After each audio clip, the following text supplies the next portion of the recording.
This is Josh White with JW Math Tutoring.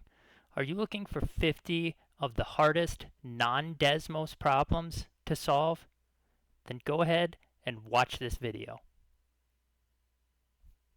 But life is a dream that calculus could never predict. Before I start going through the solutions to these 50 problems, I just want to take a minute and describe what this video is going to feature. So these are problems from 2024 and 2025 from my official test problem set worksheets that I make every month after there's an official exam. And these are ones that I've specifically chosen to be at least medium or hard level difficulty, and uh, not be problems where you can type the entire thing into Desmos, in 1 or 2 or 3 steps and get the answer. So some of these are going to be completely theoretical problems, meaning there's no calculations to be done at all. Okay? Some of them are problems where there are calculations to do, but you still need to know the theory or the approach behind solving the problem. Okay? So in other words, you still need to know what specific equation to set up, or how to set this equal to that, or how to draw the picture for some of these geometry problems or similar triangle problems, and so on. How to prove two triangles similar or prove two triangles congruent. So when I say non-Desmos problems, I've generally, like I said, tried to select problems that cannot be solved completely and entirely in Desmos by just typing everything in without any of the theoretical approach. Okay, another thing I want to mention too is that some of these problems will overlap with the previous videos in this playlist, the 50 hardest videos of 2024, or 50, and the 50 hardest problems of 2025. I've tried to avoid repeats, but there's a couple that I still want to feature here just because they're clearly non-Desmos problems. So the ones that are repeats are going to be highlighted on the spreadsheet so that you can know to skip them. A couple other things just to mention real quickly. In the description and pinned comment of the video, there will be a link to a PDF file with all of these problems, basically one after the other, from the various, with the month and the worksheet number at the top.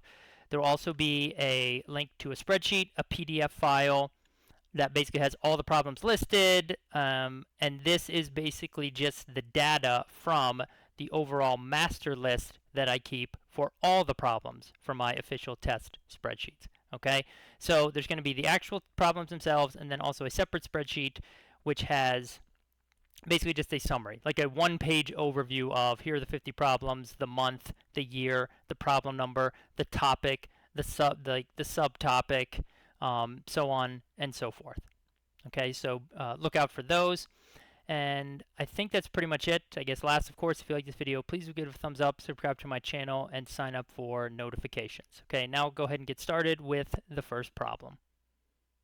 The next one was a geometry question. And you're basically given this diagram with some overlapping triangles. And so you're supposed to find this angle that's labeled X, right up here at the top. Basically angle ABC right here. And I believe you're also told in the problem, at least you would need to know this in order to solve it, that AB and AC are congruent. So those two sides are congruent. So now all we have to do, and going out figuring this out, is use some basic properties of triangles and lines. So ADF, the angle next to this 43-degree angle here, is going to be 137 because you just subtract 180 minus 43. And then what you know is if you look at the big triangle here, AFD, okay, so that triangle, you've got 25 plus 137 plus angle A equal to 180. So if you go ahead and you solve for that, you should get the measure of angle A comes out to 18 degrees. Then angle C down here also is 18 degrees. Why? Because they're across from congruent sides. So in a triangle, basically in an isosceles triangle, you have two congruent sides, so therefore you also have two congruent angles. So now to get X, you can just add up 18 plus 18, and then plus X, or the measure of angle B, that's well, ABC really what we're solving for. Just call it x here. And that adds up to 180. So if you go ahead and do that, you're going to get, 36 plus x equals 180. X is just going to be 144 degrees. Again, the numbers in the specific problem you may have had would vary, but this is the basic approach to solve this overlapping triangle problem. I have basically one that deals with problem solving, data analysis, specifically like survey design. So basically the idea here is the survey was given to students, high school students in this specific school district, okay, from the various high schools that are in it.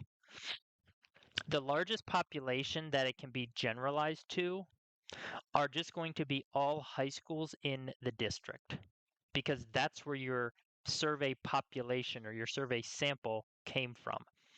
You cannot generalize this to all high school students in the state when you only polled one school district. Um, and you can also, and so, that's why this one doesn't make sense. Obviously, you can't generalize this to even further than that, all high school students in the United States. And then for C, um, you assuming that the survey was designed properly and administered properly, and it appears it was, random sampling, like we can generalize these results to more than just the 353 people that took the survey. We can apply it to a larger population of which those 353 are presumably a representative sample from. So that's why C is incorrect. So the correct answer for this one would be B, all high school students in the district. Question number 8, here we have two triangles. So I'm just going to sketch them out real quick. ABC, and we have X, Y, Z. We know that these two sides are each 45, therefore they're congruent. We know B is 60 degrees. We know, all right, that should be a type. That's a typo. I'll have to fix that. I'll fix that in the file. It should be Y that is 60 degrees corresponding angles. And we're also told AB to XY, whatever the ratio of that is, AB to XY equals BC to YZ. Okay, so what additional information is needed to prove these two triangles congruent? So the correct answer for this is actually D. You do not need any additional information. And the reason is because, okay, we already know that the ratio of BC to YZ here is just 45 over 45. In other words, it just becomes 1 to 1. So AB to XY has a ratio of 1 to 1. That means whatever AB is, XY is the same, okay? We don't know the exact values, but we know that this will be the same length as this. And if that's true, then these two triangles can be proved congruent using SAS. We have one pair of congruent sides, we have a pair of congruent angles, and we have a second pair of congruent sides, and the angle is included between the two sides.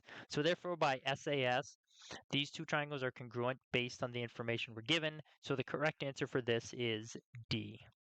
Lastly, we have the one about hammering the nail in the wall. Okay, so this person hammers a nail every 8/9 of a foot in a wall which has a length of 8x feet and wants to know which equation represents the number of nails that this person uses. So there's multiple ways that you can think about this. So one way that I did it is I just started here and basically did a quick sketch and said, okay, here's my starting point or my 0 where my first nail is, okay? And then it's like 8 over 9, and I'm just, to save time, I'm not going to just bother putting everything over 9. I'm just going to put the top fraction. So 24, 32, 40, 48, 56, 64, and then and then I stopped at 72 because 72 over 9 is equal to exactly 8 feet. So in this hypothetical scenario I sketched out, there are going to be 1, 2, 3, 4, 5, 6, 7, 8, 9, 10 nails. Okay? Notice also that my length, okay, is 8 feet. and in the problem, the length is listed as 8x feet. That means in my hypothetical scenario, x has to equal 1, right? Plug in 1 for x, total length 8 feet. So when I go down to the answer choices, I'm basically back solving this, and I plug in a 1 for x, which of these gives me 10 as the number of nails? So 9 times 1 is 9. 9 times 1 is 9 plus 1 is 10.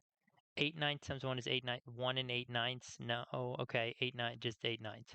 So we can clearly see it's going to be B. You know, the others just basically make no sense. You know what I mean, in terms of plugging them in and everything. So the correct answer is B. Now, the other way to kind of reason through this or think about it is that, like, basically, if you think about how many like regions there are going to be, you know, how many regions you split something up into, it's like there's always one more nail than the number of regions. So in other words, it's like if you look at, say, just this part, right? I've split this length up into 1, 2, 3, 4 regions. But notice you technically need 1, 2, 3, 4, 5 nails, right? And it's going to work out like that no matter how many regions or whatever you choose. Like the number of nails is always one more than the number of regions. So that's why it is this, you know, basically 9x plus 1, essentially. So correct answer for this one should be, again, letter B, y equals 9x plus 1. Next up is a tricky problem dealing again with area factor and scale factor. So on this problem, you're told about 2 cubes, okay? One of them has an edge length that is 88/7 times the edge length of the other one. So, but then they tell you that the surface area of the smaller cube is basically equal to W times surface area of the larger one. Find W. Okay, so there's multiple ways you could do this. First way I'll show you is kind of the theoretical way, and then I'll show you how you could do it, you know, the actual example out with picking numbers. Okay. X, Y, X, my 2 cubes. Okay. So for cube Y, so the scale factor basically is 88/7 to get from cube Y to cube X. You know, cube Y is smaller, cube X is bigger. Just right here. Small, big. Okay. So the surface area of cube Y, okay, compared to the surface area of cube X, essentially, you know, to get from the surface area of the small to the big, you would have to multiply by the area factor, which is the scale factor squared, okay? So again, the area factor here would be 88/7 squared, because we're talking about an area factor, we're talking about surface area. Area is two-dimensional, so in other words, if the area of, you know, the bottom cube is 1, just say, then to get the area of the large cube of x, you would multiply by 88, you know, 7ths squared, 1 times that.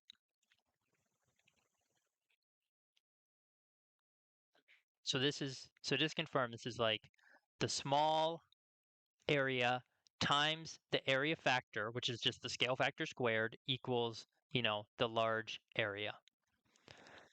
But now they tell us surface area y is equal to w times surface area x. So you have to basically what you have to do is get this 88/7 squared over to the other side because they want surface area y alone and they want to know what the w is, the number is that's multiplied by the surface area of x. So essentially what you're going to do is you could divide by 88/7 squared, or really what you're doing is you're going to multiply by 7/88 squared. So the surface area of y is equal to 7/88 squared surface area of x. So now this is the number that corresponds to the w. So the w value is going to be 7 squared over 88 squared, which is 49 over, just make sure I get this right, 46464. 49, 46464. Just confirm that in Desmos.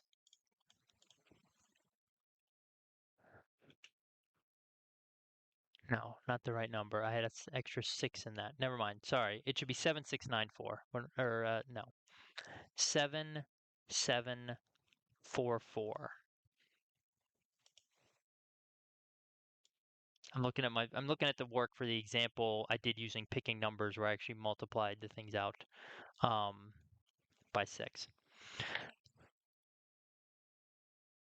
So now, because this is too big, if this was a grid in, thing, too big to fill in. If it was a multiple choice, obviously look for this fraction and select it. But if it was an actual, student produced response you could fill in, well, you just have to go to Desmos and just divide, 49 by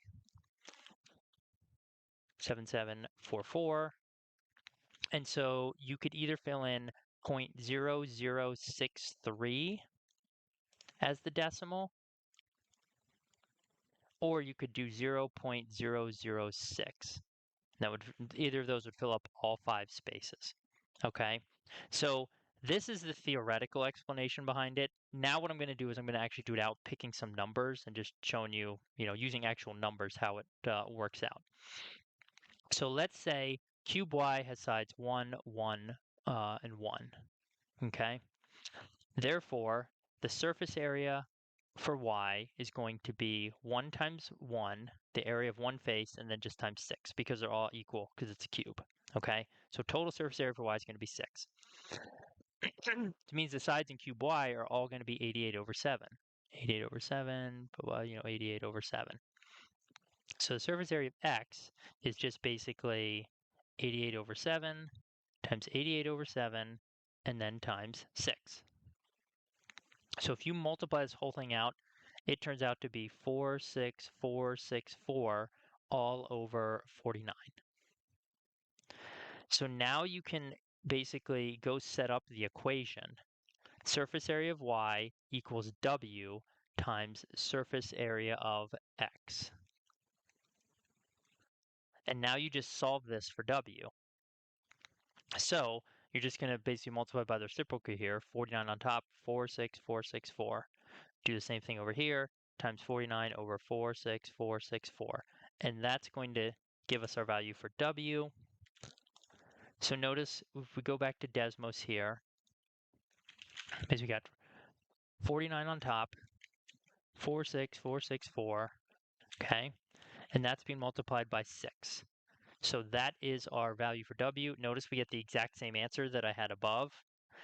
Or if you want to just confirm in the fraction form, notice again, it's the 49 over 7744.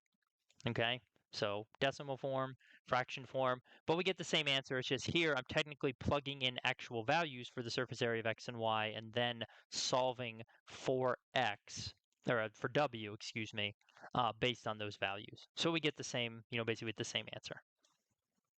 Okay, so starting with the first one, this was a pretty popular problem for discussion, and it was basically something about there were two different whatever, I think it was mostly animals and different the different problems that were out there, and it was asking about what you need to do to design a study to ensure that you can determine a cause and effect relationship between whatever, a certain diet or some type of treatment that would be applied to these two different types of animals.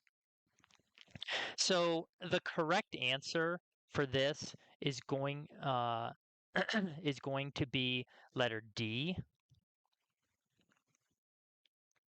Basically, random assignment of the items that you select or choose to be in your study to both treatment and control groups is how you ensure that there's a cause and effect relationship, or in other words, what makes the study valid or determining the effect of the treatment valid. Okay. Let's see here. Letter A, which is just randomly selecting the pigs and hogs or whatever the animals are, is what you do if you want to generalize the study to the largest population possible. Okay, so Random selection is what allows you to generalize a study to a larger group, which obviously it's not the correct answer for this problem, but I'm just telling you that in general. Whereas random assignment is what allows you to determine a cause and effect relationship, or essentially ensure that the study is valid in terms of determining the cause and effect of a treatment. Next up, question number 7. So here you have two data sets. One data set basically has 55 values, whatever from 180 to 260. Then for another data set, you take the same values, but you add the number 10. So this is what we would call an outlier. It's a number which is much smaller than all the other values in the original data set. So which of the following must be lower for data set B compared to data set A? All right, first of all, the mean is obviously going to go down. All right, you can just know that because you have a bunch of stuff that's like 180, blah, blah, blah, up to 260, divided by 55. And now if you add an 8, and that mean is somewhere between 180 and 260. Like, doesn't matter what it is, but we know it's between those values. Now if you add 10 to it, that's obviously going to pull the mean down and force it to go lower. Okay? So the mean will obviously be lower. So that means we're basically looking at either A or C. Okay? So now the question is, what happens to the median? Well, the answer is we really don't know because we don't know how the numbers between 180 and 260 are distributed. In other words, we don't know what the median of data set A is. And we don't know if adding a number to it will affect the median because in the middle, basically, so you have 50, if you have 55 values originally, right, it's like 27 values below it, then the median, then 27 values above it. Okay, so in other words, the 28th value is your median. For the new one with 56, it's basically the average of the 28th and 29th value. So you add those, together, divide them by 2, and that's your new median. But we don't know what those are. So the median could be lower, but we don't know that it must be. So the correct answer to this one is just going to be letter A. Question number 9, we have another repeat, but this one I'm also going to show a second method you can use to solve this problem that I did not show in my last video that had it. So basically what you have going on here is there's a right triangle inscribed in a circle, and the hypotenuse of the right triangle is a diameter of the circle. And then you draw an altitude to the hypotenuse of the right triangle. Okay, you know that the diameter, so from A to C here, the whole thing, is 125. And we know that BD, this part right here, is root 246. Okay, so first thing I'm going to show is, first method I'm going to show is the one I did not show the last time. This was in, I believe, one of the November problem videos. We want to find the ratio of CD to AD. Okay, the two parts of this diameter, basically. Excuse me. So what I'm going to do is I'm going to draw a line, okay, here from the center of the circle, let's just call it O, up to point B. And you could also do it down here to point E, it doesn't matter. Okay, when I do that, what I end up making here is a right triangle, BDO. Okay, I know that this side BD is root 246. The hypotenuse is also a radius of the circle. Now, if AC is a diameter, that means the diameter of the circle is 125, which means the radius is half that. So it's 125 over 2. Now I'm going to use Pythagorean theorem to find DO, this other leg of this right triangle. And I'll explain why we do that in a second.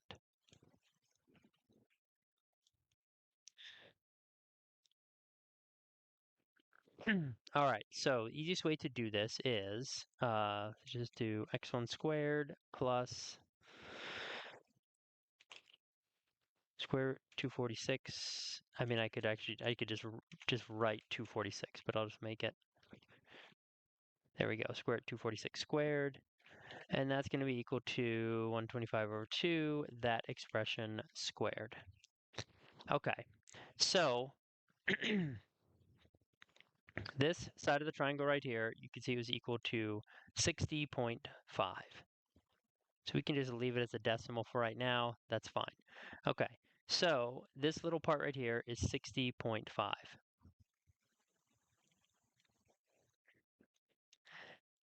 How that helps us is because now I can find the length of AD. Okay, because I know that from A to O, which is a radius, is 125 over 2. So to get AD, I just subtract DO minus AD. Excuse me, said that backwards. To get, to get AD, I'm going to subtract AO, which is a radius, minus DO. So AO is the radius. That's 125 over 2. And I'm just going to do this again, all in Desmos. DO, we just found 60.5.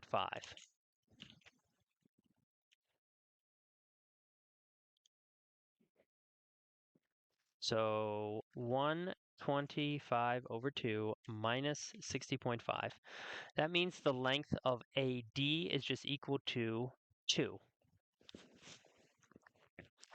Notice this also means that I can find the length of CD just by adding these two parts together.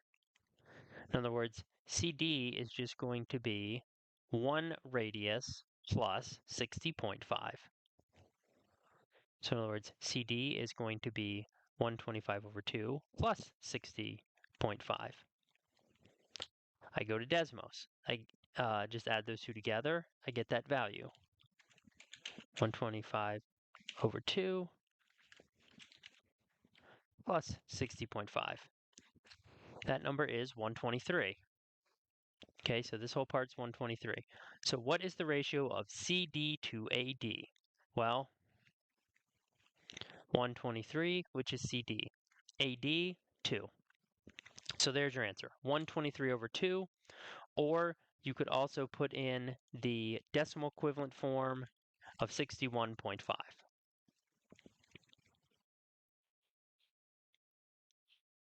All right, so again, that is another method you could use. That is not the traditional method. It's not the method I used when I first explained this, back in the November problem set. So let me see here. Let me just show you an alternate way to figure this problem out. All right, so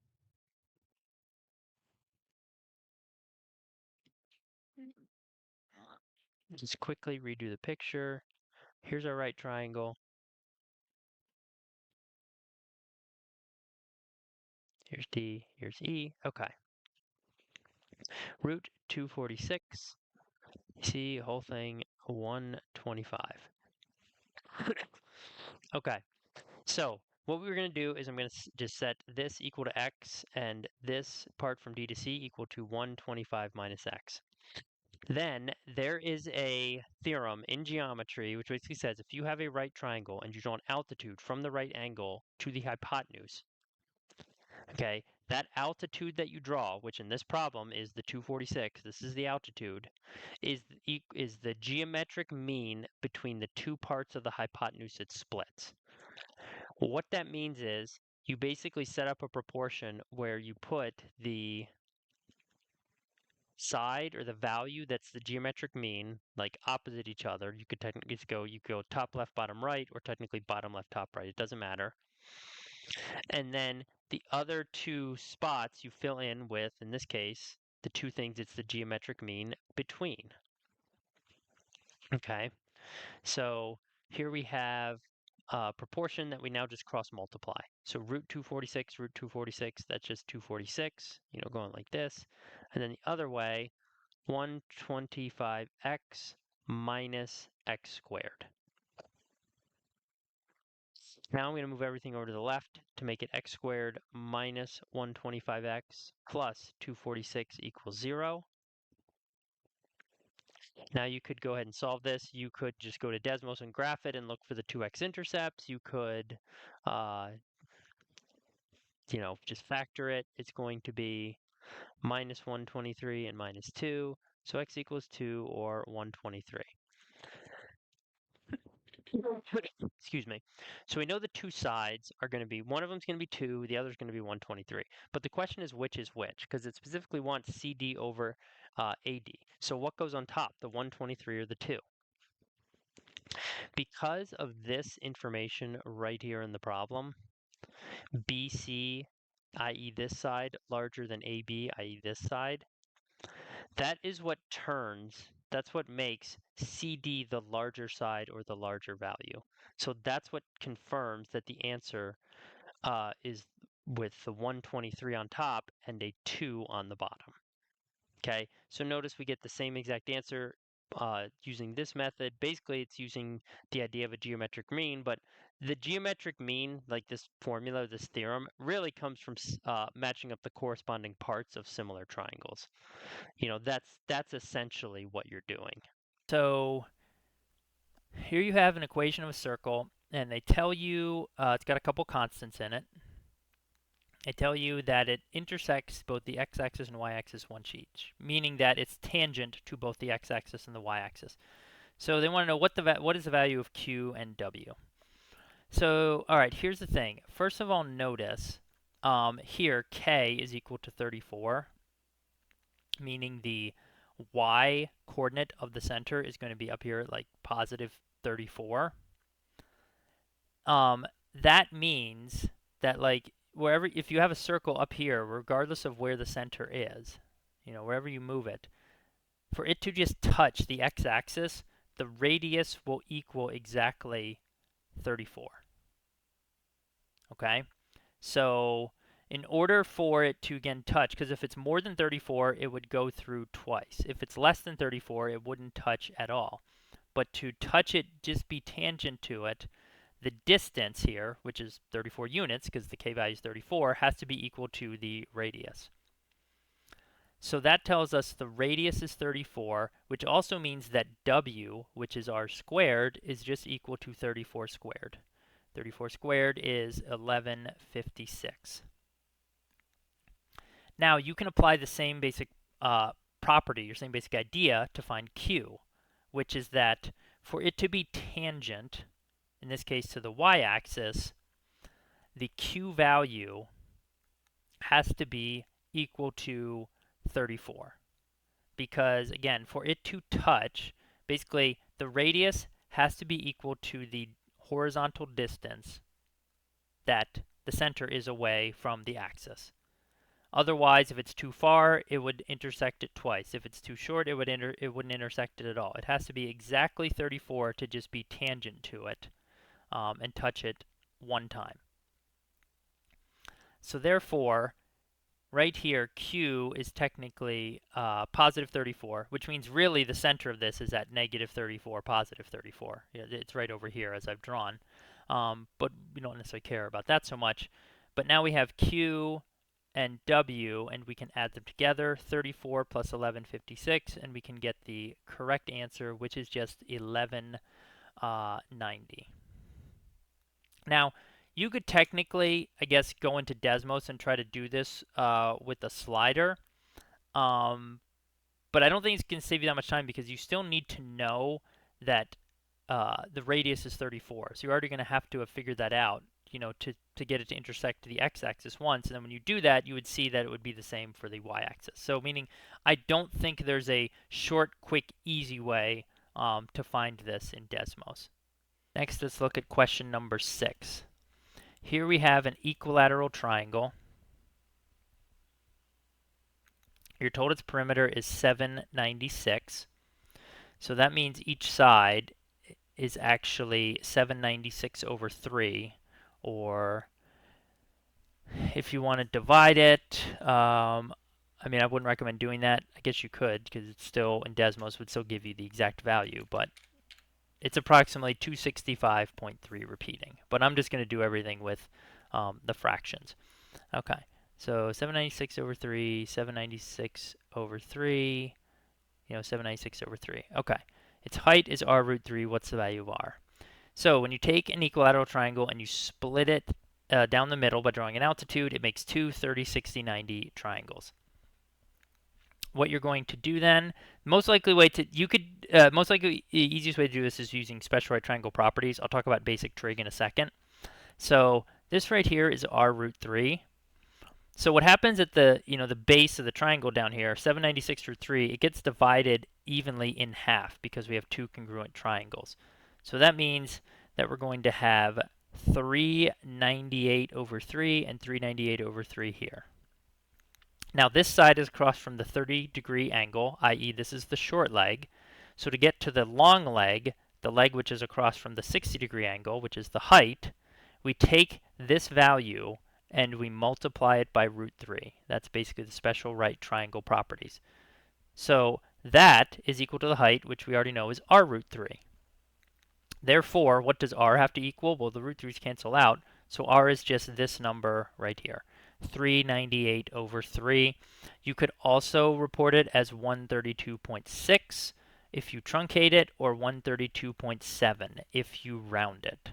So any of those three answers would be acceptable for this. Now, I will also show you, okay, if you wanted to do basic trig,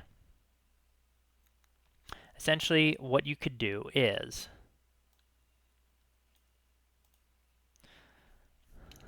so maybe you would say like, okay, sine of 60 equals opposite, which is r root 3, over hypotenuse, 796 over 3. Let's see if we can do this one using regression. So sine of 60, first of all, I already noticed that I need to switch it to degrees from radians because that's not the proper degree value.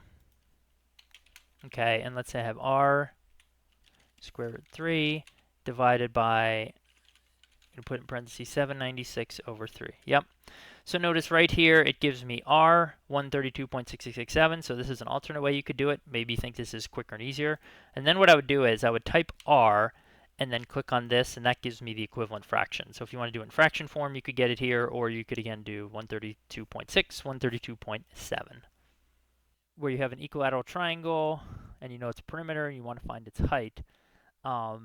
This one's similar, to the first one that I did with the area, except what you can actually do here in terms of solving this is you can notice, okay, so we got 60, 60, 60. Now we draw the height down the middle here, splitting it into two 30, 60, 90 triangles. Okay, if the height is r root 3, that means that this side down here is r and this side down here is r. So all you have to do technically to solve this is just notice that one side, if the height is r root 3, that means one side of the triangle is 2r. So you just do 2r plus 2r plus 2r, or 2r times 3, to set that equal to 796, and just get your answer that way.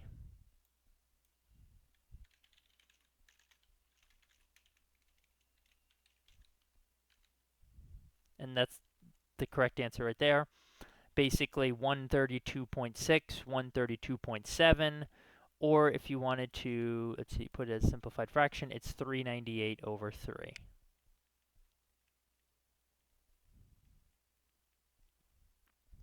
So again, on this problem, this is just an alternate way kind of to think about it, where you can cut out, some of the steps, basically save time on the problem. All right, last, let's look at a problem involving some similar triangles. Question number 10 here. So we have two right triangles. Here is, let's see, A, B, C. B is our right angle.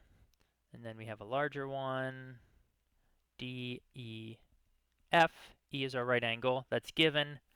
Okay, every side in DEF is 2.7 times corresponding side length in ABC.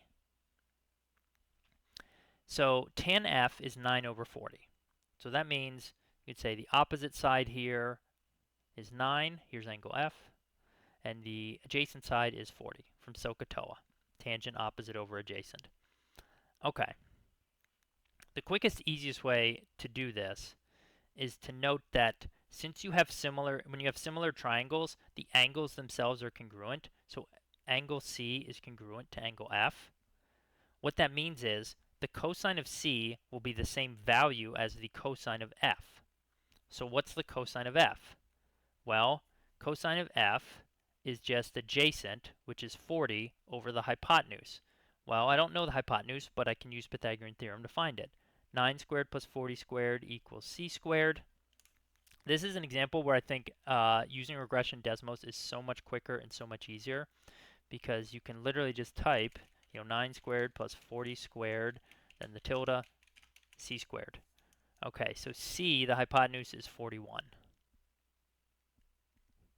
Therefore, cosine f is 40 over 41. That means cosine c is also 40 over 41, and that's our answer. So note, if you want to put it as a decimal, there's like multiple different ways you can put it. You could put 0.9756.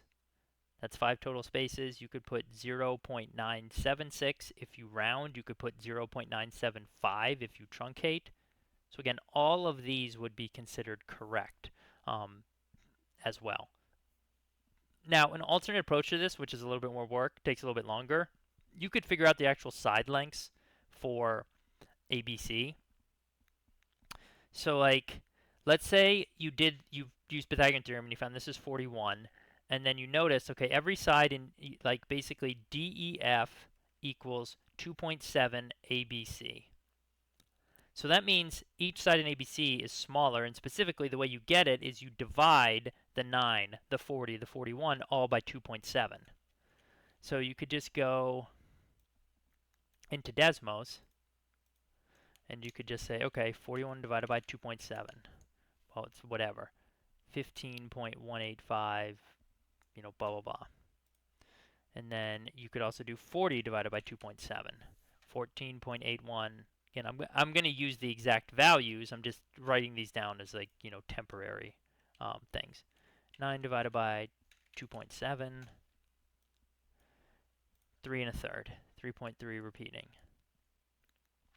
So once you have these, then you could say, all right, cosine C equals adjacent over hypotenuse.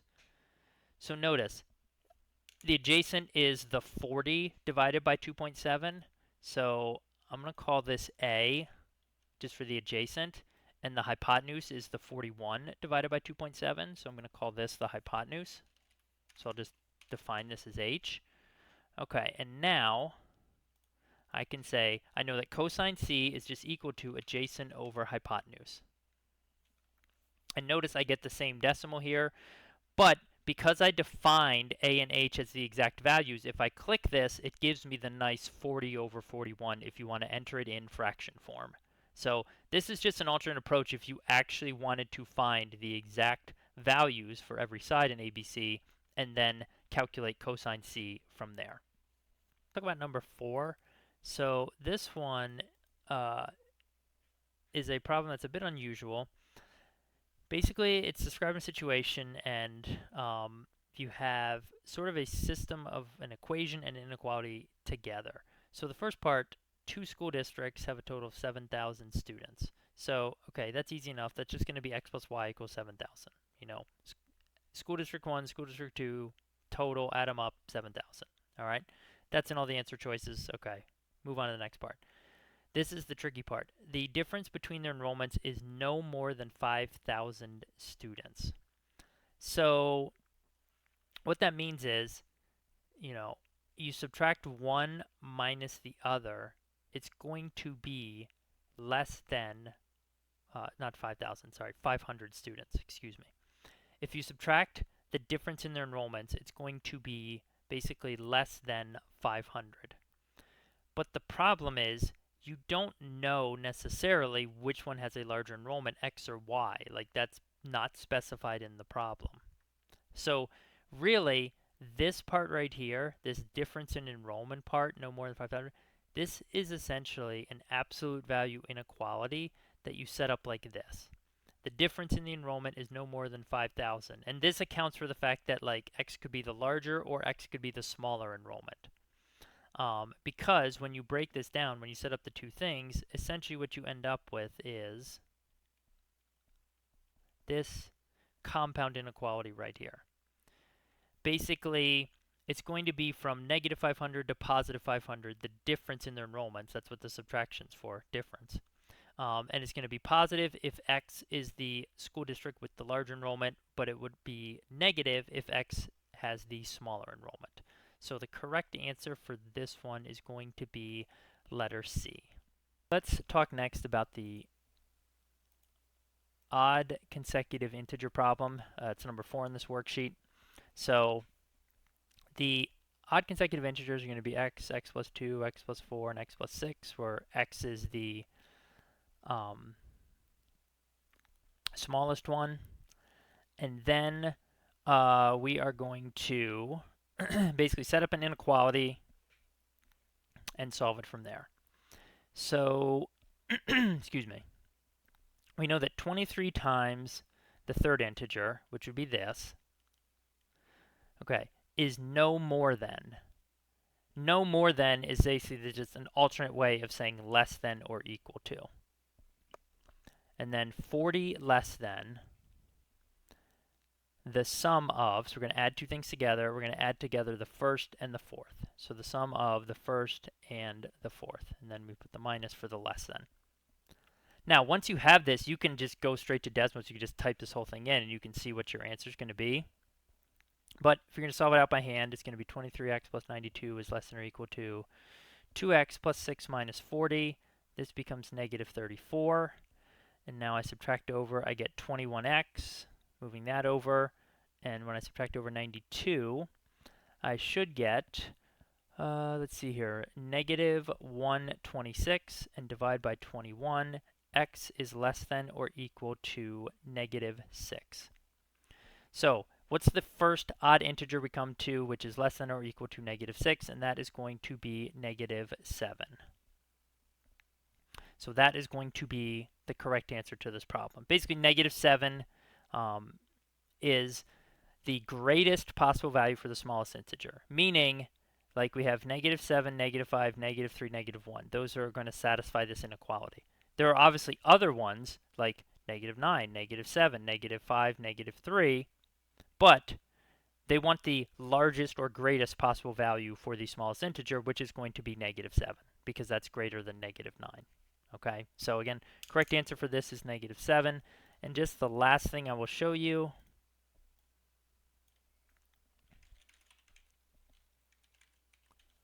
Again, you could type this whole thing into Desmos, and you can see it gives you vertical lines for your inequality right here. Basically, x is less than or equal to negative 6, so the first odd integer you come to is negative 7, and that's the correct answer. Number 5, this is a repeat question. This appeared last year in 2024. I don't remember the exact month. I want to say August, but it showed up again on this May test. So let's go ahead and review it. All right, we have this right triangle here. I don't know if it's given as a right triangle or not in the problem, but if you do Pythagorean theorem, you can just verify it's a right triangle because a squared plus b squared equals c squared. So we have 3, we have 8, and we have root 73. Okay, so these side lengths of the right triangle are diameters of semicircles. And the total area of all three of these semicircles is w pi. What is the value of w? So essentially what we have to do is first take all these values, divide them in 2. So that's going to give us the radius values. So the radius values are going to be 3/2, 4, and root 73 over 2. Then we can take all of them. Remember, formula for area is pi r squared, but because these are semicircles or half circles, technically you have to divide that by 2. So all I'm going to do, just to make the work a little bit easier, is I'm just going to take the 1/2 pi, and essentially, or pi over 2, move that kind of like out front. And then I'm going to go ahead and square the radius of each of these. So the 3/2 squared, 4 squared is just 16, and then the root 73 over 2 quantity squared is just going to end up being 73 over 2. Excuse me, 73 over 4. So you've got 1/2 times pi. You've got 9 over 4 plus 16 plus 73 over 4. So let's just go to Desmos and just do all the calculations in there. All right, let's get rid of this. So we got 9 over 4 plus 16 plus 73 over 4. And again, I could have taken the radius, the radii, and squared all them, just added them up. But anyways, I get this value, 36.5 or 73 over 2. That's multiplied now by pi over 2, or by 1/2 pi, however you want to think about it. So if you do that, okay, you get this number. It's technically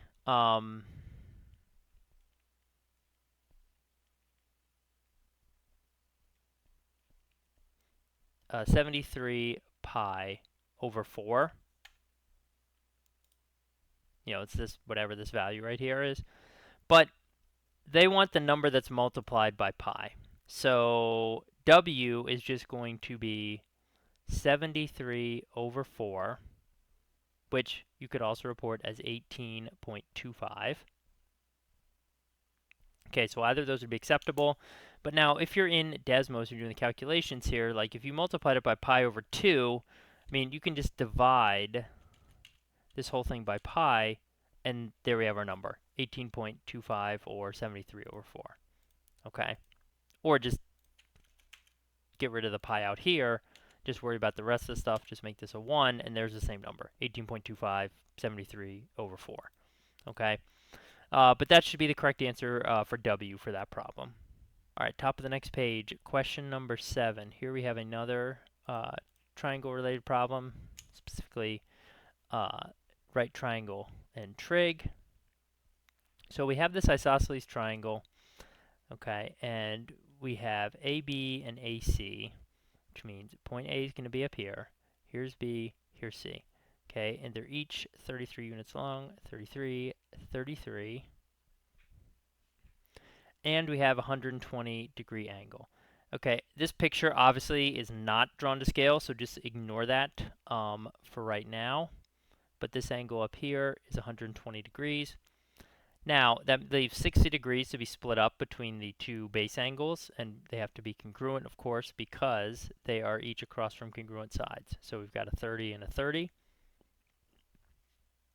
It says if sine B equals P over 33, what is P? So all we have to do is just split this triangle right down the middle into two congruent 30, 60, 90 triangles. Again, the diagram is not to scale, so don't worry about that part. The 120 gets split into 60 and 60. So what is sine B equal to? Okay, sine B is equal to its opposite side right here. So this is P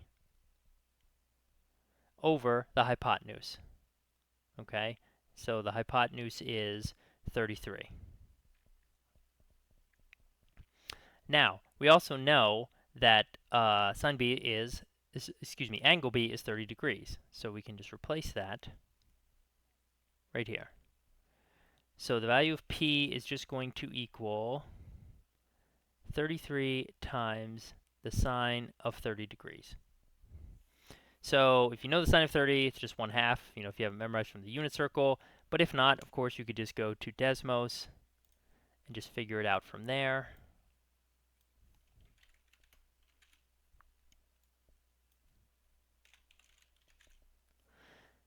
Now, of course, this is not the correct answer because it's in radian mode. Make sure you click on the little wrench icon here, change it 2 degrees.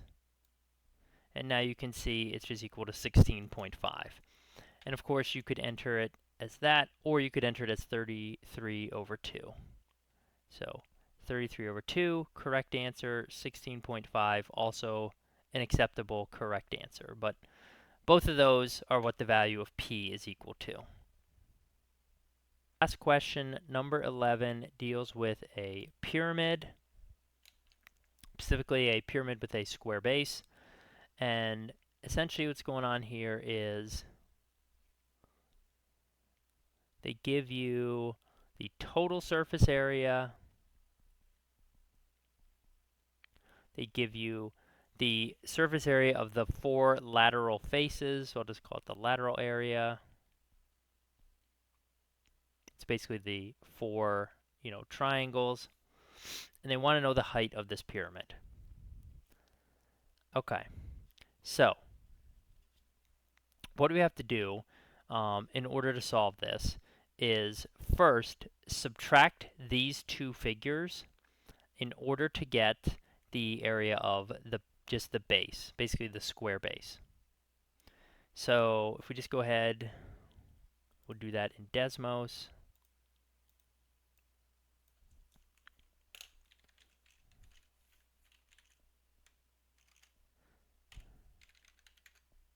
Okay, I get 9216. Now, the reason why I do that is because since the base is a square, we can just square root this, and that will give us, the sides. I mean, they're equivalent. The length of the side of each base. I'm just going to raise it to the 1/2 power. Okay, so I get 96. So this is 96. Okay, this is 96. All right. In order to find the height, so the height is coming down here. Okay, so we have the height, and then basically we will also need to find the slant height. Because basically what's going to happen is we're going to make a right triangle with the height, the slant height, which is technically the height of one of the triangular faces, and also half of one of the sides of the base. So like this bottom thing right here is going to be 48 because it's half of 96. So the height is in the middle, even if my picture is not showing it. So again, it's basically going to look like this. 48, slant height, height. So we need to find the slant height. Once we have that, we can just use Pythagorean theorem to find the height. Okay, how do we find the slant height? So we need to take the lateral area, which is the area of all 4 triangles, and we need to divide that by 4. So 11,520 divided by 4, 2880. So that means the area of one triangle or one triangular face is 2880. And the area of one triangular face is 1/2 base times height. Just kind of like highlight this right here. Okay, here's a triangular face. Base, we know, is 96. Height, that's basically the slant height. That's, this thing coming down right in the middle here, perpendicular. That is the L that we are solving for. So half of 96 is 48. So the slant height is just going to be 2880 divided by 48. So let's just jump back here. So I could just take this whole thing, divide it by 48. We get 60. All right, so the slant height is now 60. So get rid of this. 60. Okay, now we can just set up Pythagorean theorem to solve for the height, of the overall height of the pyramid. So we have h squared plus 48 squared equals 60 squared. Let's just go to back to Desmos and just do a regression. Slide this over so we can see it. Okay, h squared plus 48 squared tilde 60 squared. All right, I get the height equaling 36. So that would be your correct answer for the problem. Technically 36 inches, but 36 obviously is all you would type in. And just to, again, briefly review, you take the total overall surface area, you subtract from that the lateral surface area, that gives you the area of just the base. You square root that in order to find the length of the side for each base, because it's a square. Then you take basically the area of one triangular face, which is the lateral area, divided by 4. You set that equal to the area formula for a triangle, 1/2 base times height. We know the base is 96. We just found that. The height in that equation is the slant height.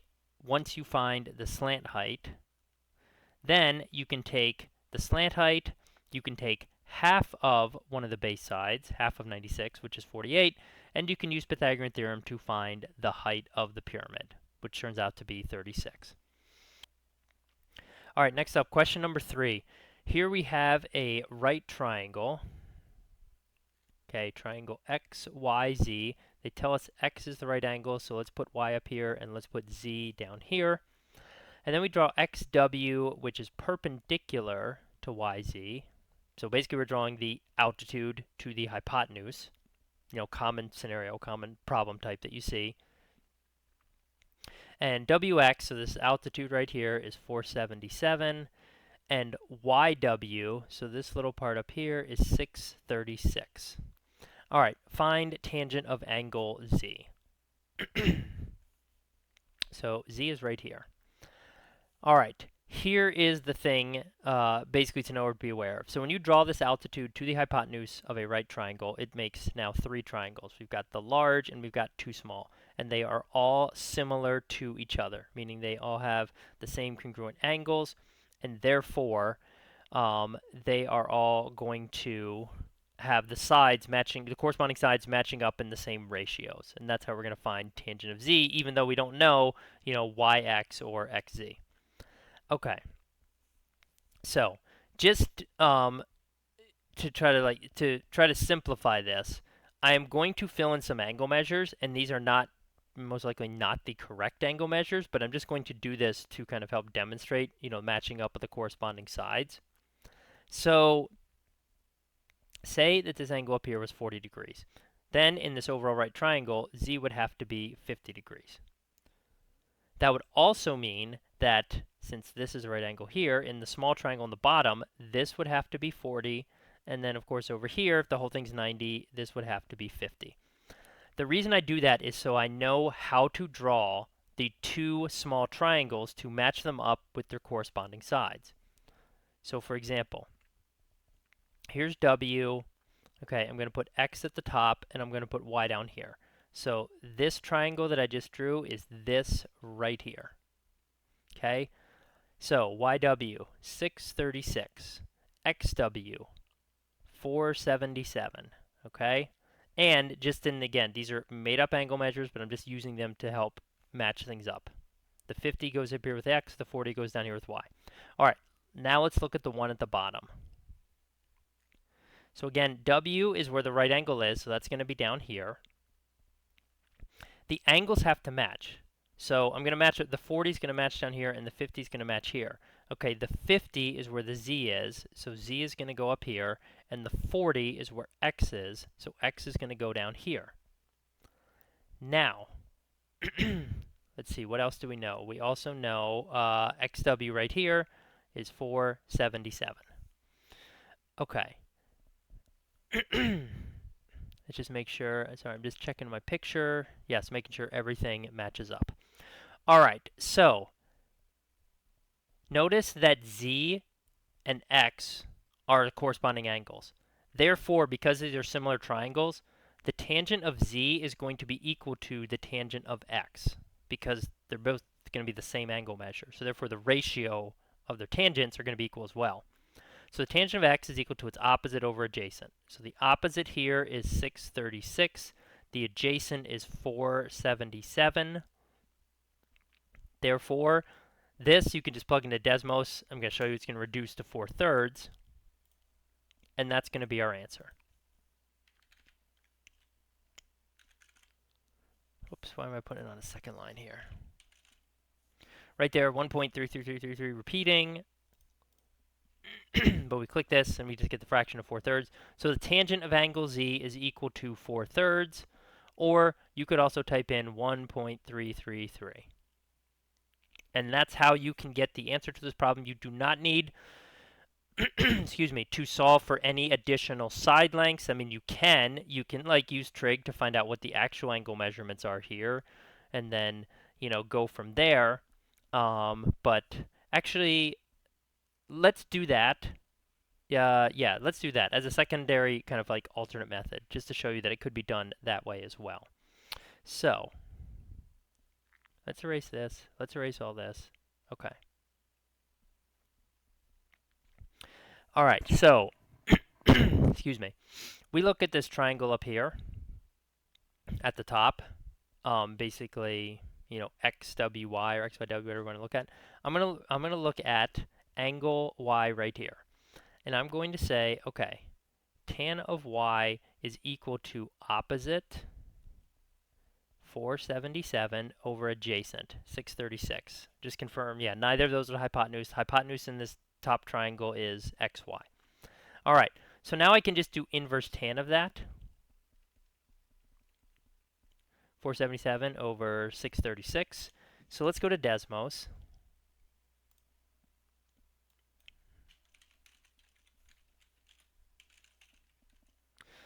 Okay, we're in radians, so we need to click the gear thing here.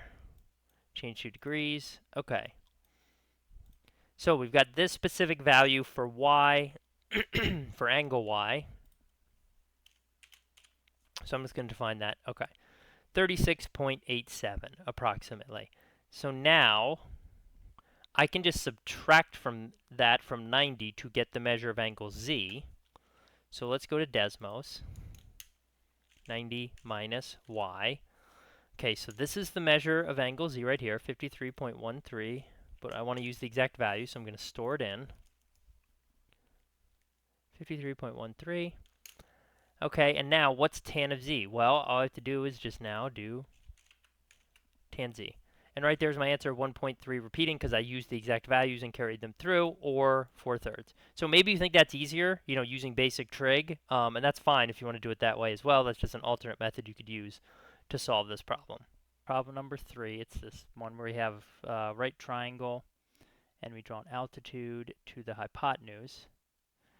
So x is the right angle. I think I put y up here and z down here, and then xw is the altitude that is drawn to the hypotenuse. All right, so wx here, 477, yw, 636. All right, so here is a much quicker, faster, easier way to figure this out compared to some of the methods I showed in the videos. You know that angle y, okay, up here, and angle z right here are complementary angles, i.e. they are two acute angles in a right triangle that, basically have to add up to 90 degrees. What that means is their tangents are going to be reciprocals of each other. Because notice, the tangent of z, if you look at the whole triangle, the whole large triangle overall, is going to be xy over xz. And if you look at tangent y, that tangent of that angle is going to be xz opposite over xy adjacent. So notice these are just reciprocals. So basically what you do is you find the tangent of angle y, and then you just take its reciprocal, and that's what the tan of angle z is equal to. And to get tan angle y, we just look at the small triangle right here, and we say, okay, here's angle y, up here at the top. Tangent's going to be opposite, which is going to be 477, over adjacent, right here, 636. Therefore, tangent of angle z is going to be the reciprocal of this, which is just going to be 636 over 477.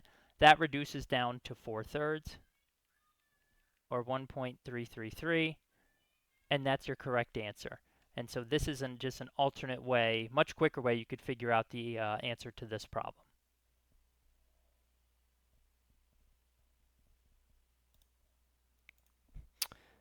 Okay, now next, top of the next page, question number 4. So you're told about this plant that's growing at a rate of 2.5 inches per year, and then you're told that a second plant is growing at a rate which is 33% less than the rate of this first plant. So how do you classify the growth of this second plant? Is it increasing exponential or linear, or decreasing exponential or linear? All right, so first of all, hopefully you notice it's going to be increasing because even though the rate is 33% less, it's still growing. It's still, the height of the plant is still increasing so many inches per year, just like, this first plant is. So we can get rid of C and D right away. And the answer for this one is going to be letter B. It is increasing linear because even though we see a percentage here, so like plant A, 2.5 inches per year. Okay, plant B is 33% less than that. So we take 2.5 and we subtract 33% of 2.5. And when we do this calculation, it's going to come out to, I think, approximately 1.675. Yep. So that means the second plant is growing at a rate of 1.675 inches per year. This is still a linear growth rate. It's a fixed number of inches per year. It's not increasing by a percentage or by a multiple. So even though you see a percentage in the problem, the answer is still increasing linear, letter B. Problem number 1. Here we have a circle, and you're given 2 diameters of this circle. So let's basically draw a basic circle right here. Okay, here's our center. Let's say this is diameter AC, and then the other one we have is BD. Okay, so like let's say this is B and this is D. All right, now total circumference is equal to 96 pi. AB is 3 times the length of AD. So AB right here is 3 times the length of AD. So what I'm going to do is I'm going to let AD right here, just pick a different color, be equal to X. And then AB, which is 3 times that, I'm going to say is equal to 3x. Now, the corresponding arcs, kind of that are across from the ones that I've labeled x and 3x, so in other words, BC, kind of you could say it's across from AD, is going to have the same length as AD, basically because of the fact that we have 2 diameters intersecting inside the circle. And the same thing is going to be true down here with AB and CD. So now what you can do is you can just go ahead and add everything up. 3x plus 3x plus x, and you can set that equal to 96 pi. Let's see, 3, 6, 7, 8. 8x equals 96 pi. Divide by 8. X equals 12 pi. So they want to know the length of arc BC. That is just one of the smaller ones, which is just equal to x. So the correct answer for this problem is just going to be 12 pi. If the question had asked for the length of one of the longer arcs, of course, then you would just take the 12 pi, multiply it by 3, and your answer would be 36 pi. All right, let's talk about question number 8 here.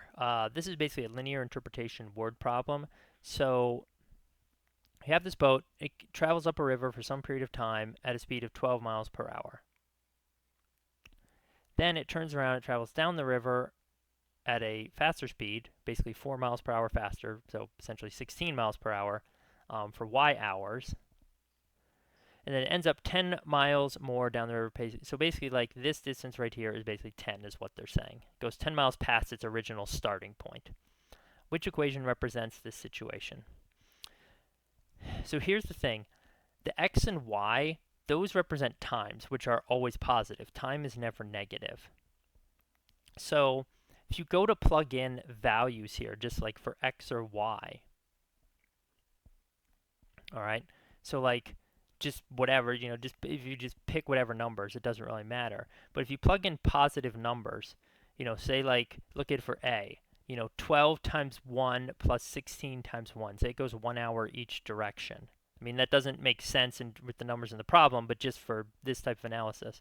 Notice you're going to get like 12 plus 16, which is 28, meaning the numbers are added together. It's not going to equal 10 because you're adding these two distances together. So the two things being positive is not going to be a possible correct answer to the solution. Now, the question is, okay, if it's going to be subtracted like this, where it's 12x minus 16y, is the answer going to be positive or negative? So think about it. The total distance traveled here from the start going upstream is like this length. Then it travels, the same distance, but also going an extra 10 miles more downstream. So if you take this distance and you subtract from it this distance, you take a smaller number and you subtract from it a larger number, the answer should be negative. Correct answer is going to be D for this one. This is some positive number. This is a positive number, total distance traveled going downstream. When you find the difference between them, it's going to be negative 10 because you're doing a smaller positive minus a larger positive because it traveled a larger distance. It traveled 10 more miles basically going downstream. So that's why it's going to be equal to negative 10. Number 10, this one deals with similar triangles. This is actually a repeat question. This one has been featured on the SAT before. Basically, you have an isosceles triangle. Okay, so we have A at the top here, and we have B and C down here because we know AB and AC are congruent. Okay, this one's kind of a pain just because you have to draw the entire thing out. Point D is on side BC such that BD, okay, so this is 2/11ths of BC. So that means like if this whole thing is X, this is 2/11ths of X. And that technically would also make this 9/11ths of X because together 2/11 plus whatever has to add up to one whole unit.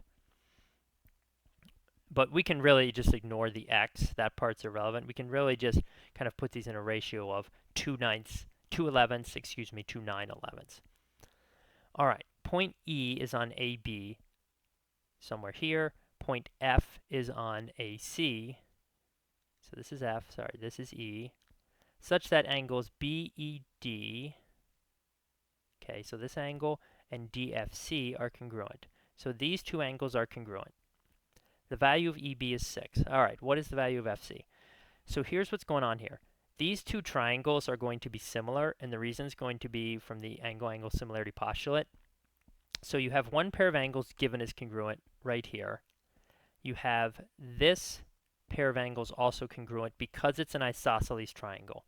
So since AB is equal, the length of AB is equal to the length of AC, therefore the angles across from those angles will be congruent as well, basically the two base angles. So now you have two similar triangles, and essentially what's going to happen is you have BD to DC,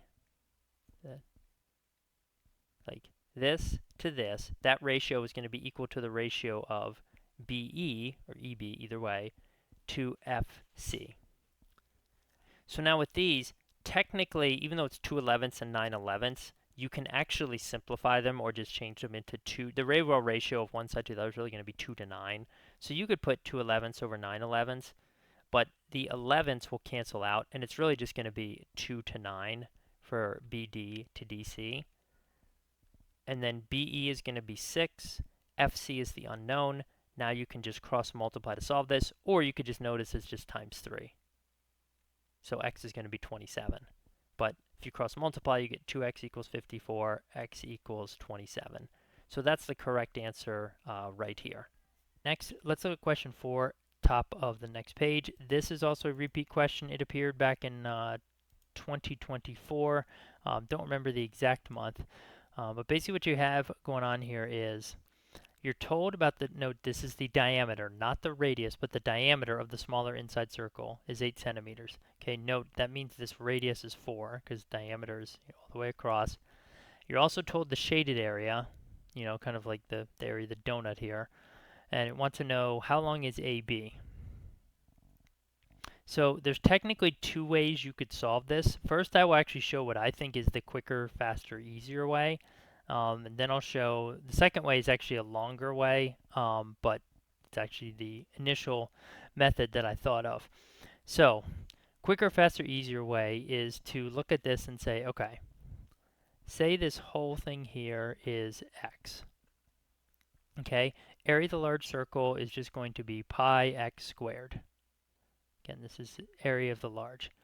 Then when we subtract from that the area of the small, you could say the area of the white circle here, that's going to be pi times 4 squared. All right, and then that's just going to be equal to the shaded area, which is 560 pi.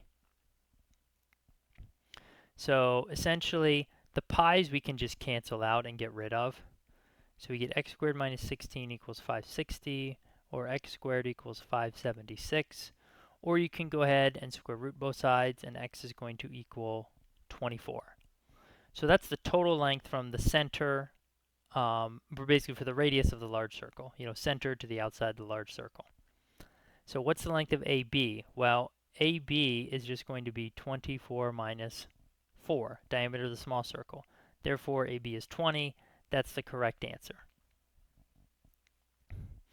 All right, so this I think is actually the quickest, fastest way to do it. Now I'll show you an alternate way to approach this. Again, this is the second way. This is how I actually did it initially, but I think this is a lot more work, at least in terms of setting it up. So what I actually did initially is I said, okay, let's let A be what we're solving for, bx.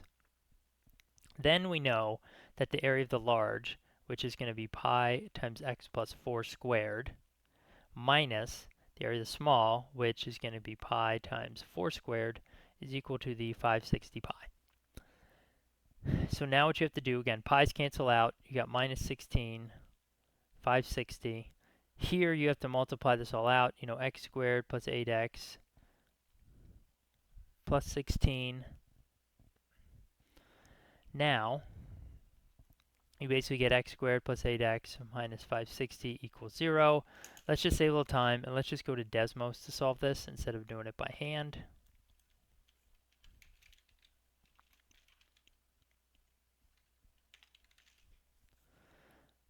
All right, what do we have for our solutions? We have negative 28 and positive 20. Okay, obviously we're only concerned with the positive one, so x is going to equal 20. Same answer we got using the first method, but it looks like it's a little bit more work, a little bit more complicated, but you could just as easily solve it using this approach as well.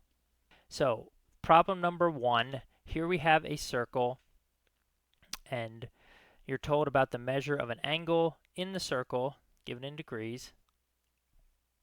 So let's say here's our circle. All right, so now here's our center O. Here's point A. Okay, here's point B. So we have this angle here, in here, 20 degrees. And the length of this arc is 8 pi centimeters. So right here, this small arc is 8 pi. Okay. What is the radius length of the circle? So there are two methods you can use to solve this. The first method is, if you're familiar with the equation S equals r theta, S is arc length, r is the radius, theta is the angle, but the measure has to be in radians, not degrees. So if we're going to take this approach, we have to take the 20 degrees and we have to convert it to radians by multiplying by pi over 180. You could also do 2 pi over 360 if you wanted to. But what that will do is that will convert this angle to pi over 9 radians. Now that we have that, we can just plug in the angle measure and the arc length to solve for the radius. So if you notice, if you rearrange this, the radius is just going to equal s divided by theta. So it's just going to be 8 pi divided by pi over 9.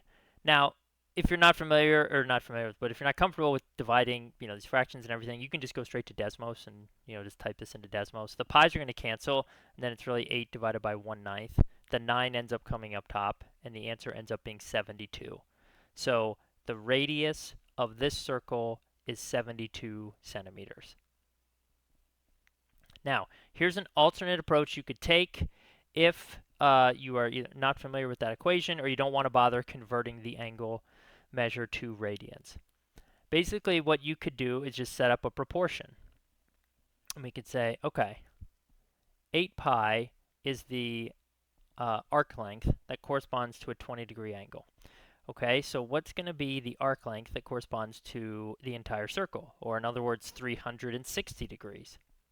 So you could go ahead and solve this, just cross multiply. You should get 20x equals 2880. X is going to equal 144 pi. Let's just go to Desmos to confirm that.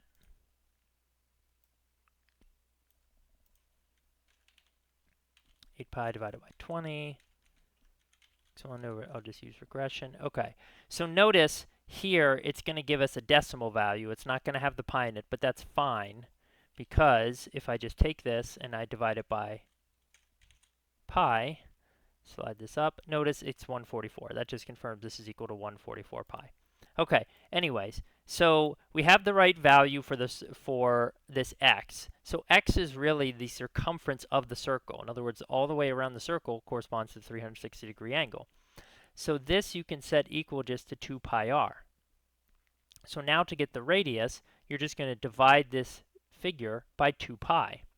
So the radius is again going to equal 72, but if we go to Desmos, we can just confirm this. So I'm going to take my x1, the value I got from this regression, and just divide it by 2 pi. And notice I get a nice integer answer of 72. And this is just an alternate approach you could take, again, if you don't want to convert the angle to radians, don't want to take the approach using the equation relating arc length and angle measure and radius. Get number 8 now. This one is a repeat question that has appeared previously, I think in 2024. So with this question, it's asking you for two constants. One is equal to the y-intercept value. The other is equal to the product of the roots. It turns out that in this problem, they're both going to be the same number. So in other words, q plus r is technically going to be 2 times some value. The reason it works out like that is the following. Let's start with q, y-coordinate of the y-intercept. All right, so if these are the x-intercepts of this graph, of this polynomial, that means we could technically write it in its factored form as, x minus c, where c is like each of these values. So in other words, one factor is going to be x minus negative 6, or I'm just going to change it into x plus 6. Because remember, once you have a polynomial and it's factored, you take each factor, you set it equal to 0. So if you take x plus 6, you set it equal to 0, you solve that for x, you subtract 6 on both sides, and that's how you get x equals negative 6 for your intercept, for your root, for your solution, for your 0, whatever term you want to use.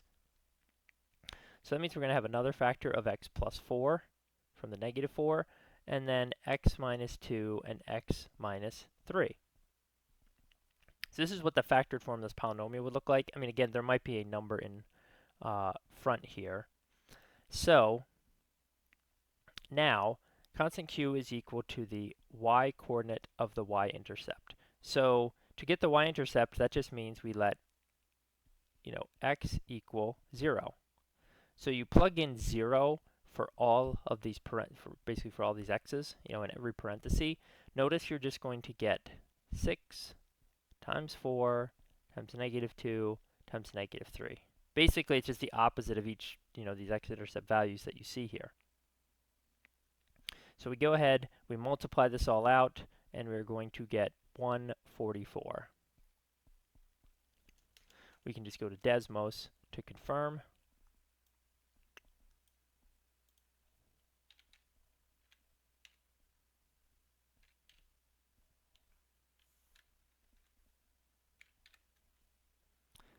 All right, so we get positive 144 for q. Now for r, basically these x-intercept values are the roots. So notice now for r, it's like we're going to be technically be multiplying negative 6 and negative 4, but positive 2 and positive 3. So it's the same numbers, and it's also like the same number of negative signs. So the answer is still going to be positive, and it's going to be, again, 144. It's 6 times 4 times 2 times 3, and there's 2 negatives, which means the overall result, the overall answer is positive. So q plus r is just 144 plus 144, which is 288. That's the correct answer. That's what you would fill in for this problem. So here we have basically, right triangle trigonometry question. You're told that we have this right triangle ABC. B is the right angle. And we're also told that side BC is 6. And the hypotenuse, which would be side AC here, across from angle B, is 19. The area of the triangle is equal to K cos A, where K is a constant. What's the value of K? All right, so there's two different ways you could do this. The quickest way, the easiest way, is to say, okay, the area of this triangle, which is 1/2 base times height, is 1/2 times the base, which is 6, times the height, which is AB. The side AB, we don't know what it is, but that's fine. You actually don't need to know its value because you'll see it'll cancel out. Now that's equal to K times the cosine of A. What's the cosine of A equal to?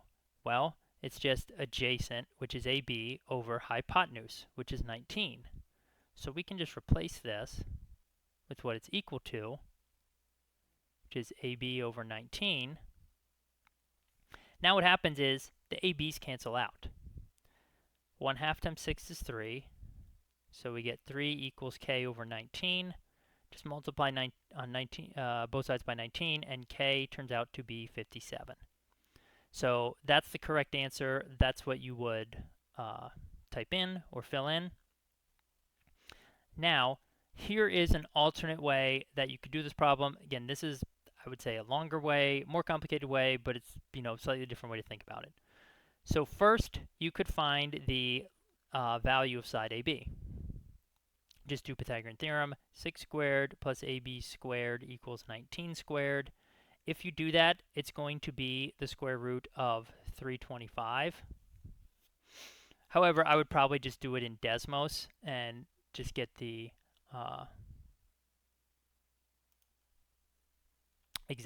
the decimal value.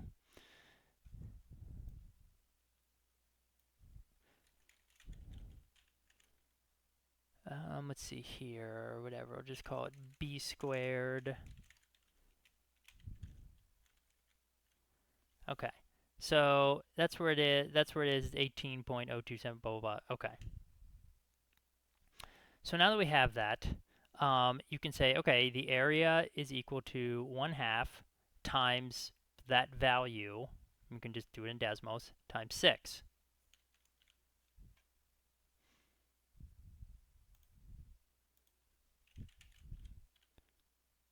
So 1/2 times B times 6. All right. Just bring this up here. Okay, so that's the overall area of the triangle. Now, the other thing that we're going to do here is basically just calculate the value for cosine of A. So in other words, it's root 325, but again, if you did it in Desmos, it's just going to be, so in other words, cosine of A is going to be root 325 over 19. But if we just go back to Desmos, all I can do is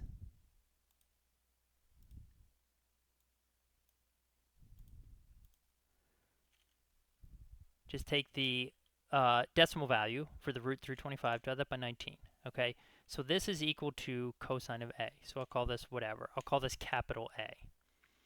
All right, and now we just set these two things equal. So I'll call this little a for area. So now basically what I'm going to do is I'm going to say the area of the triangle, which is this number, is equal to K times the, oh actually never mind, we can't do that because we're going to be doing regression twice. So what we have to do is, okay, instead we have to take this and we have to set this equal to K times B over 19. All right, except that is not working for us. It's given us the correct value of 57, but it's not feeding in the right B value. Okay, so I guess actually the way we would really want to do this is we would want to solve this for k by dividing by cosine of a. So we would want to, what we want to do is we would want to take the area. Let me see if I can do this right. Okay, so we got 1/2 times the base, which is 6, times the height, which is the b value. So that's the area. And then we want to divide this by cosine of a, and the cosine of a is b over 19 there. And this is basically equal to our k value. I've got the area of the triangle on top that's being divided by the cosine of a. Cosine of a is adjacent over hypotenuse, which in this case is this b from up here over 19. And it works out to exactly 57. That's what we want. So this is how you'd have to do it, because you can't take one value from a regression statement and carry it over and use it in another one. That's the problem, or that's the issue, basically, that I was running into. So again, that's an alternate approach, an alternate way to think about this. I think the first way is much simpler, much quicker, much easier. But if you don't recognize that or don't see that, like, that's fine. You can do it this way as well. Now we are still on June 2025. This is worksheet number 4, problem number 2. It's a trigonometry problem. So a slightly different approach you could take to solving this problem. You know, if you set up the triangle here and we label this 6 and we label this 19, okay, is to notice the following. Cosine of angle A is equal to the adjacent, which is AB, over the hypotenuse, which is 19, right? Therefore, AB, if you rearrange this, will equal 19 cosine A. Now, the area of this triangle is k cosine A. That's what's given in the problem. And we also know the area for triangles, you know, is 1/2 base times height. So that would be 1/2 times the base, which is 6, times the height, which is AB right here. Well, I just said AB is 19 cosine A. So notice now, these two things essentially kind of match up. Like, they both have a cosine A. That means k is just equal to whatever this, you know, giant thing turns into. Well, it's just 1/2 times 6, which is 3. 3 times 19 is 57. So this is just a slightly different approach that you could take. Again, it's not really that much different than what I demonstrated in the original video, but it is just some, you know, different way to think about this that you could do. With all that being said, let's go ahead and get started here. We have the problem with the steel pipe. And so basically, what's going on here, I'm going to try to draw a picture as best I can. I don't think I can draw 3D pictures in OneNote. So basically, you have this pipe, okay, and I'm going to exaggerate it just to make sure we understand what's going on. You have this steel pipe, and basically, this technically down here you wouldn't be able to see. Again, you wouldn't really technically be able to see that opening either. But the diameter, so total distance from side to side, from the outside, okay, is 60 inches. You know, the height is 130 inches. And then basically, you know, just like a pipe, it's hollowed out. You know, there's nothing in the middle. So the pipe has a certain thickness, and that thickness, you know, basically from here to here, or I mean, whatever direction you're looking, same thing here to here, or on the other side, 5/8 of an inch. Okay.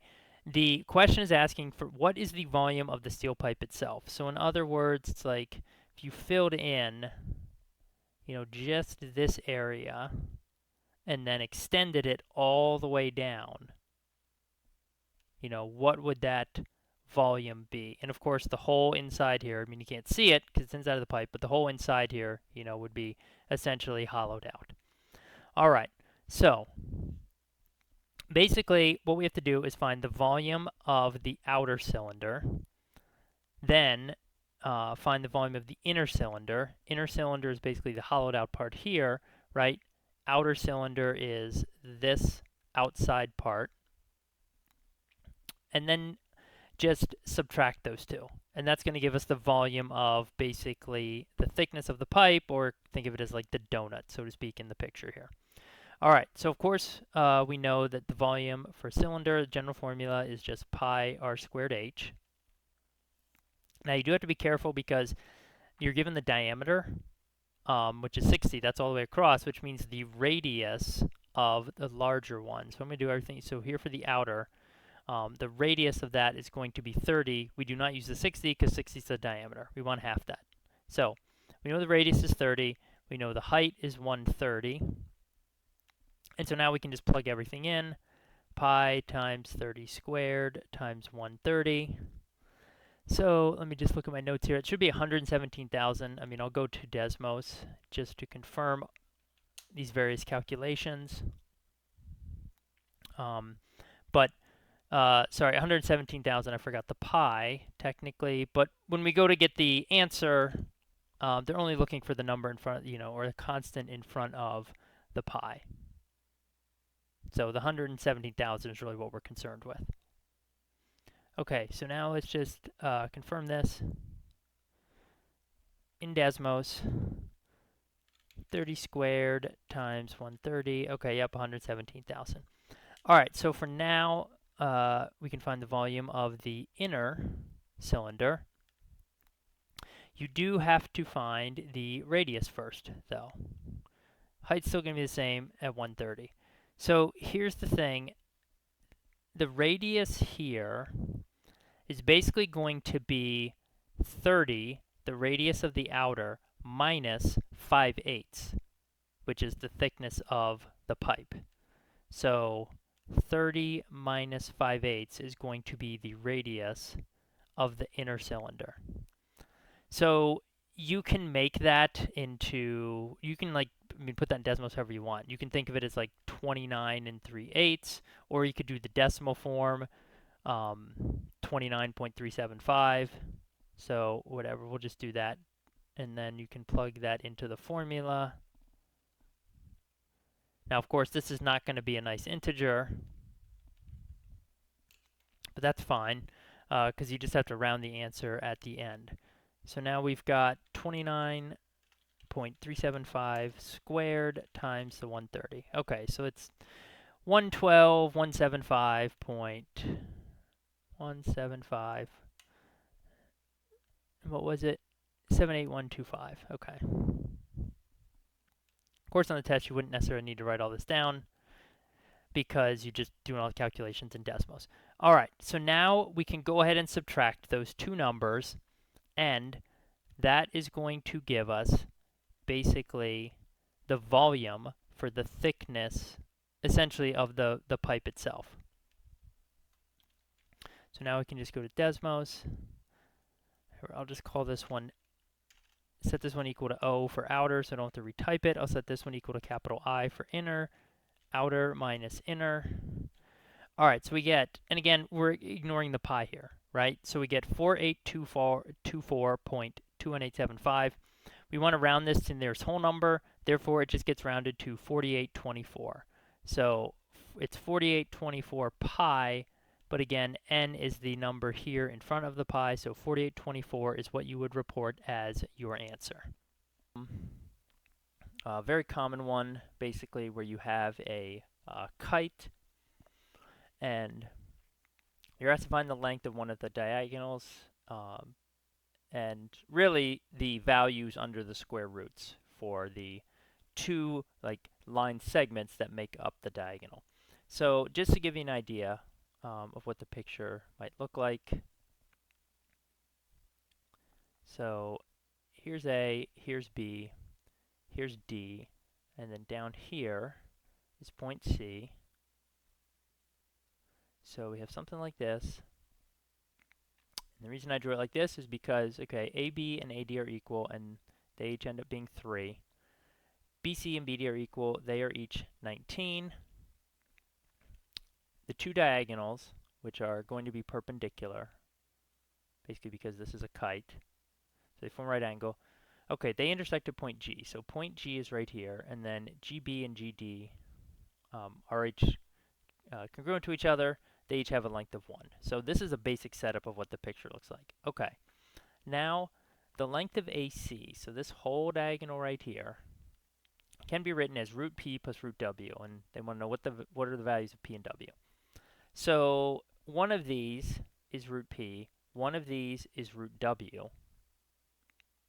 So therefore, you're basically just figuring out, um, what's the value of the p, what's the value of the number under the root, what's the value of the number under the root, and then adding them together.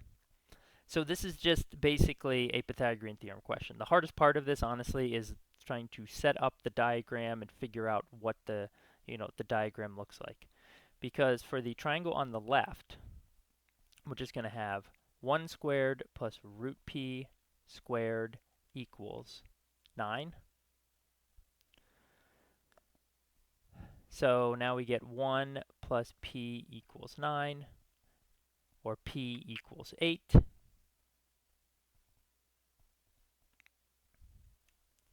So therefore, the actual side length itself is square root 8, but we're only concerned with the number underneath the radical, which, is going to be 8 itself.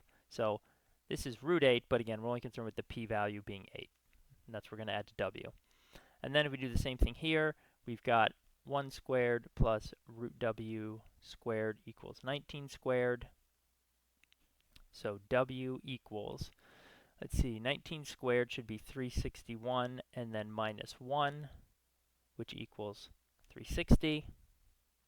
So again, the actual side length here is square root of 360, but we're really only concerned with solving for w, which is 360 itself. So now we can just add those together, and we get 368, and that is our answer for the problem. And just to show you one thing as well with Pythagorean theorem, it is so much easier if you don't want to do these things by hand or in your head. Just go to Desmos,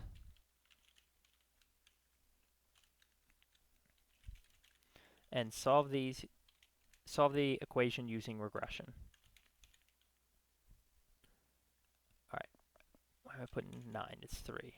So for the first one, 1 squared plus square root p squared tilde 3 squared. And notice right here it gives me p equals 8. And then we can do the exact same thing for the w equation.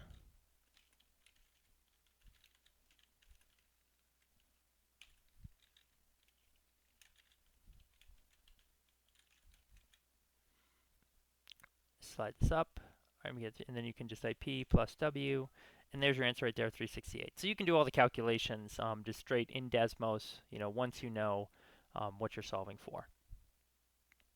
All right, let's look at the next question. Here we have 4 data sets, basically 4 frequency tables, and we want to know which one has the smallest standard deviation.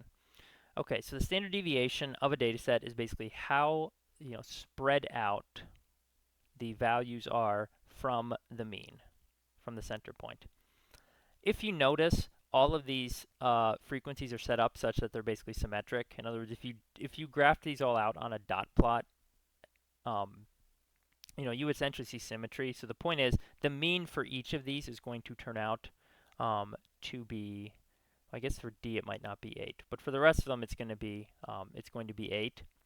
And so basically, when the values are spread out very far from it, that's a very high standard deviation. When the values are much closer to the center, it's going to be a very low standard deviation. So the correct answer here is going to be B. And just to give you kind of like a real quick visual representation, like if you did A, so you got 6, 7, 8, 9, 10, right? Basically, everything would be up here at the same height at 7. It's like your mean is 8 here in the middle, and the values are spread out very far to the side. So this is not a small or low standard deviation. This is a higher standard deviation because you get the same number on the outside, kind of as you do towards the middle. Whereas if you look at B now, I'll use a different color, you have,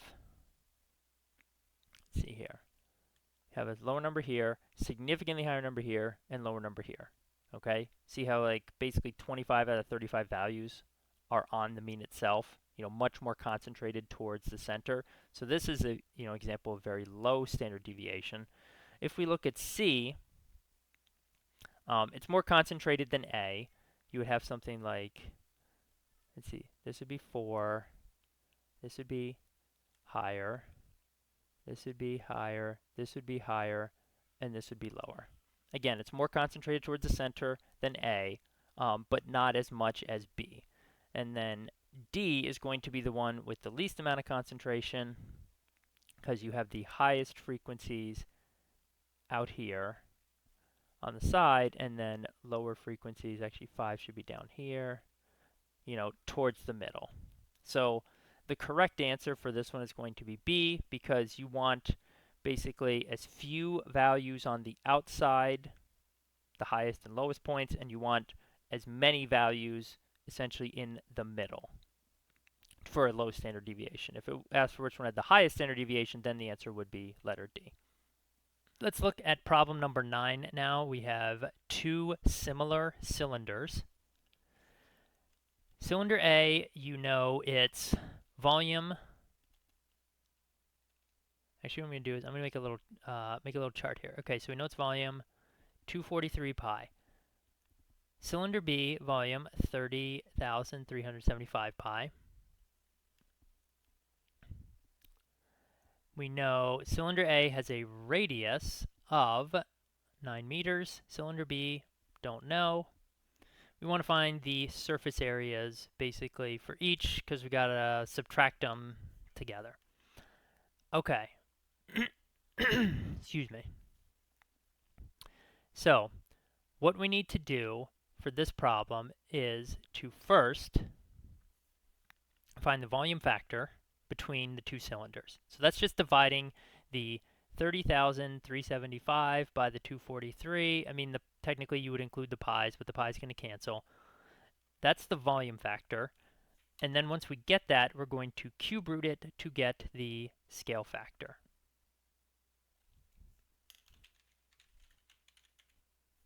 So the volume factor is 125.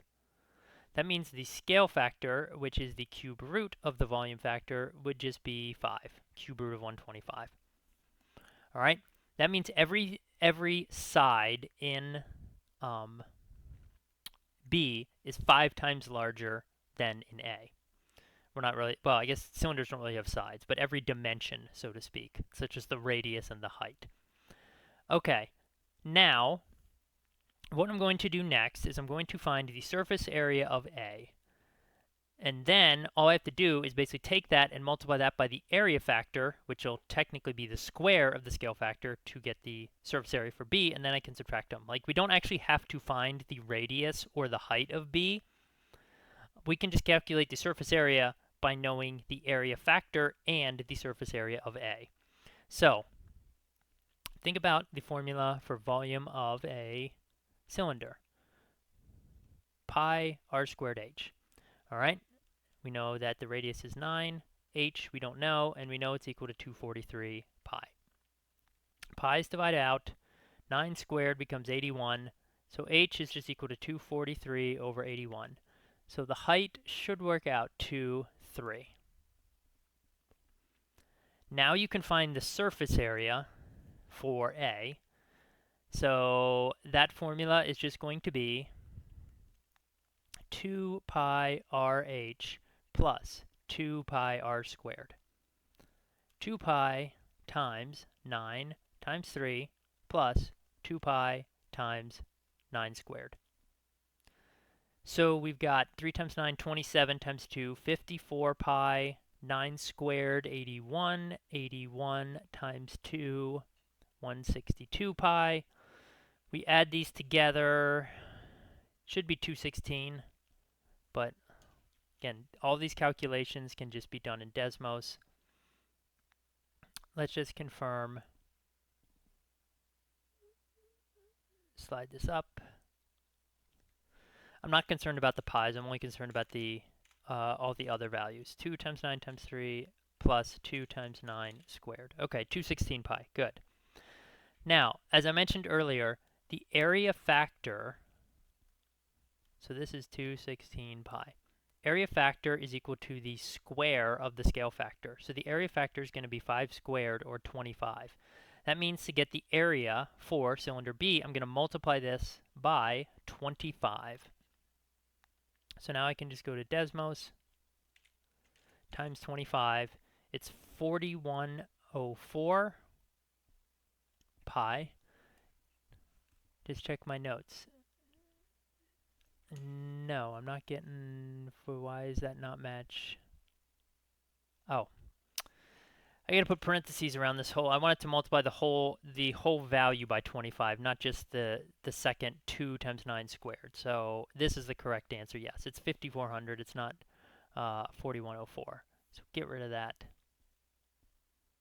5400. So now n is the larger value, n is the 5400, k is the smaller value, k is the 216. 5400 minus 216 is going to be our answer. That should be 5184 pi, or n minus k is 5184. Let's just check in Desmos to confirm. So we want this whole thing minus 216, 5184. So that is the correct answer. That is how you figure out the solution to this problem. With question number 1. Here you have a wheel. I mean, it could be anything really. It could be car, whatever. And it moves. It starts at rest. It increases its speed to some number after some period of time. Then, for a second period of time, in my example, it increases its speed. Technically, it could have decreased its speed. It doesn't, whatever, doesn't matter. But what you're comparing is basically the average rate of change, the speed, over both of the intervals, and essentially subtracting them. And it says positive difference here because we want to take the larger one minus the smaller one, regardless of which one happens first versus second. So over interval 1. All right. Basically, think of this as like points. So it starts at rest. So the time is 0. Its speed is 0. And then after 5 seconds, its speed is 12. So the average rate of change is just going to be 12 minus 0 over 5 minus 0.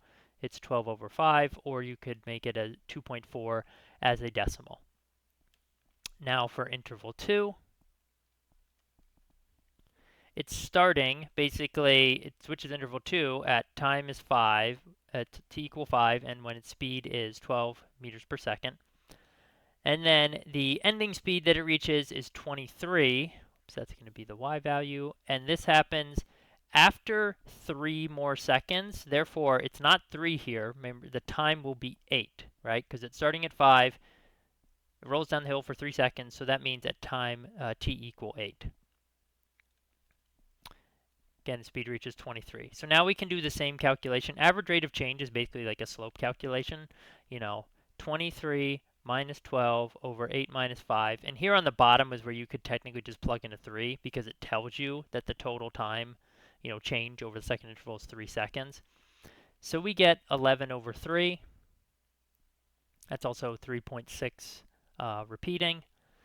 So now you just have to subtract these two values, okay? And the second one is the larger one. So we'll do that one first. So let's just go to Desmos.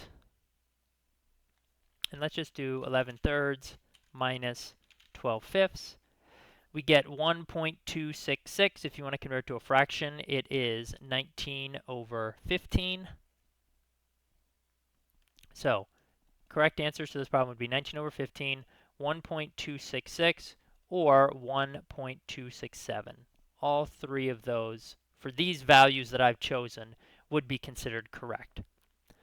All right, since the margin of error is a percentage, I changed the mean column to make them percentages instead of just regular numbers like they were before. So that part has been changed. However, the rest of the problem and the explanation behind it is not changed.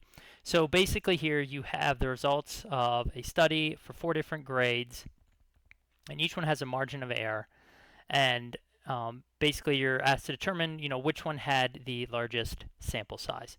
So margin of error and sample size have an inverse relationship. In other words, as one of them gets larger, the other one gets smaller.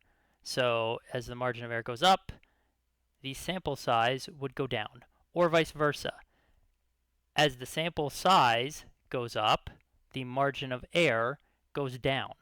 So if we want the largest sample size, i.e. the sample size to go as high as high as possible, that would correspond to the smallest margin of error. And when you look in the table, you can clearly see right here is the smallest margin of error. Therefore, it's 12th grade, which would have the largest sample size, and the correct answer for this problem is just letter D. So again, the main takeaway from this problem is the inverse relationship between the sample size of a study and the margin of error associated with it. Josh White here. Just want to mention one thing about this problem before you watch the solution to it. I changed the wording slightly of this problem, basically based on a suggestion from a commenter on the channel. So the wording that you see here right now on the screen and in the PDF file is different from what you'll see in the video, but the solution is still the same. Basically, this just like clarifies the wording a little bit by adding essentially the word total here, and also just basically inserting these words will be here. So the intention is that the wording will match the solution that I did and not have an alternate possible solution involving calculus, which is how the original wording could have been interpreted. So just please keep that in mind. All right, let's look next at question number 6. So in this one, you're told that basically you have the price of some item. I chose a concert ticket. And it initially was like tried to be sold at some dollar amount, and none were sold, at that dollar amount. Then, they started decreasing the price by whatever, some amount. I chose $1.50. And as you do that, the number of things, in this case tickets, increases by 1. So for every $1.50 drop, the number of tickets increases by 1. Again, probably not a realistic scenario for the numbers I chose. For concert tickets, this might be like increases by 1,000 or something. But just, just worry about the actual methodology we use to set up and solve the problem, not how realistic it might be in real life. Okay, they give you the total revenue, and they want to find out how many tickets were sold. So first of all, revenue is going to be equal to the price of a ticket times number of tickets sold. Okay, so we have to come up with an equation now to solve. We know the revenue, 1348 times 50. Okay, the number of tickets sold is going to be X. That's what we're going to end up solving for. The price, however, basically it's a linear function. And essentially what's happening is you start at 90 and then you subtract 1.5 or 1.50, if you want to use that, x. Because essentially what's happening is like this change, like the tickets sold increasing by 1, tickets sold increases by 1 for every decrease by 150. So that essentially becomes like your slope in your formula. The minus 150 over 1, plus 1 on the bottom here, minus 150 on the top. So that, like this minus 150 over 1, this is like number of dollars, and this is, say, number of tickets on the bottom, and you multiply that by x, which is a number of tickets, and notice that leaves you with a number of dollars overall, which matches the $90, that the price that we're starting at. So this whole thing will be in dollars, which represents the price. Okay, so basically now that you have the setup, you can solve this by hand if you want to. I instead would just go to Desmos. So what I would do is, let's first clear this. There's multiple ways you could do this. You could just type it.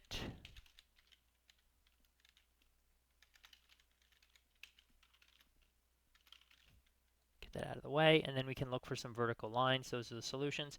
So notice here there are actually two solutions because this is a quadratic. So there's actually two different number of tickets sold that come up as correct. You have 29 and 31. So either there's two correct answers to this problem, or The other possibility is that this was a multiple choice problem and only one of these was listed along with three other incorrect answers. So either way, this is the method, this is the method that you use to solve it. This is the equation you set up. Basically, it's like the starting price minus whatever the decrease in price per ticket sold is, whatever that dollar amount is, times X, which is the number of tickets sold. That's the price. And then multiplied just by another X for the number of tickets sold, because the price of a ticket times the number of tickets, that's how you get your total revenue.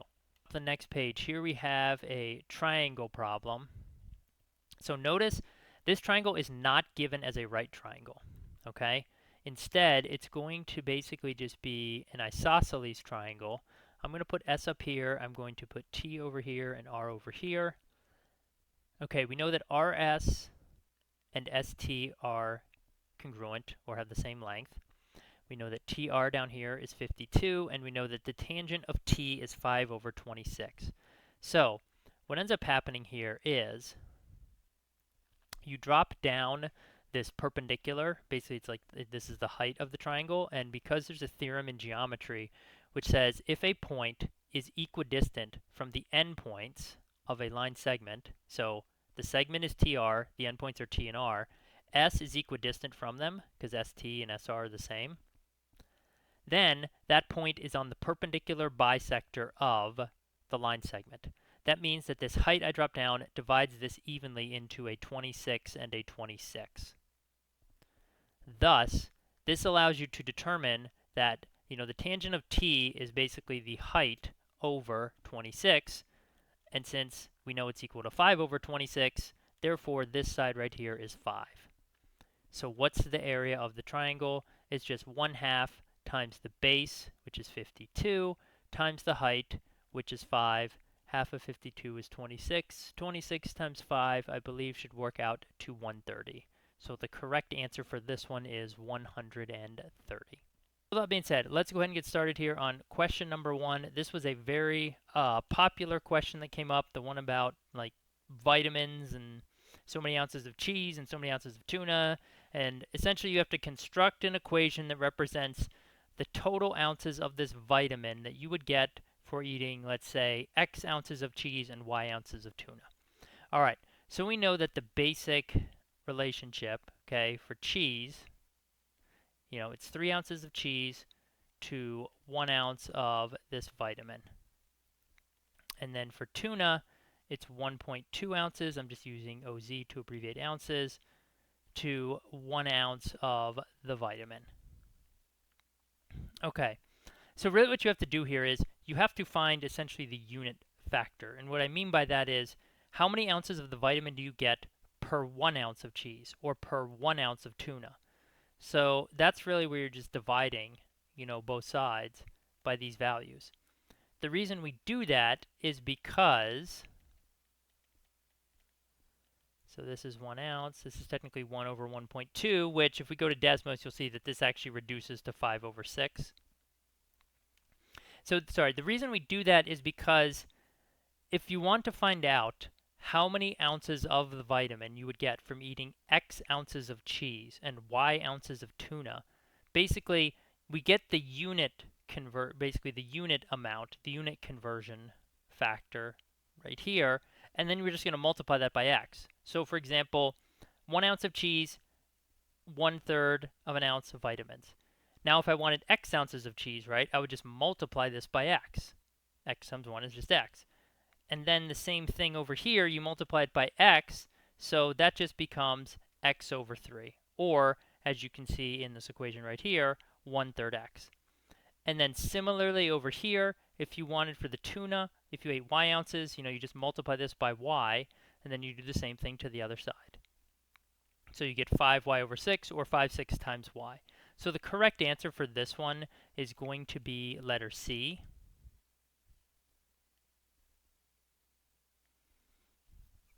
And that's pretty much the only way, at least the main way I can think of to reason through it. If you have another alternate approach, I mean, that's fine, leave it below. But this is the main way to kind of theoretically work your way through the problem and figure out what the correct equation is going to be.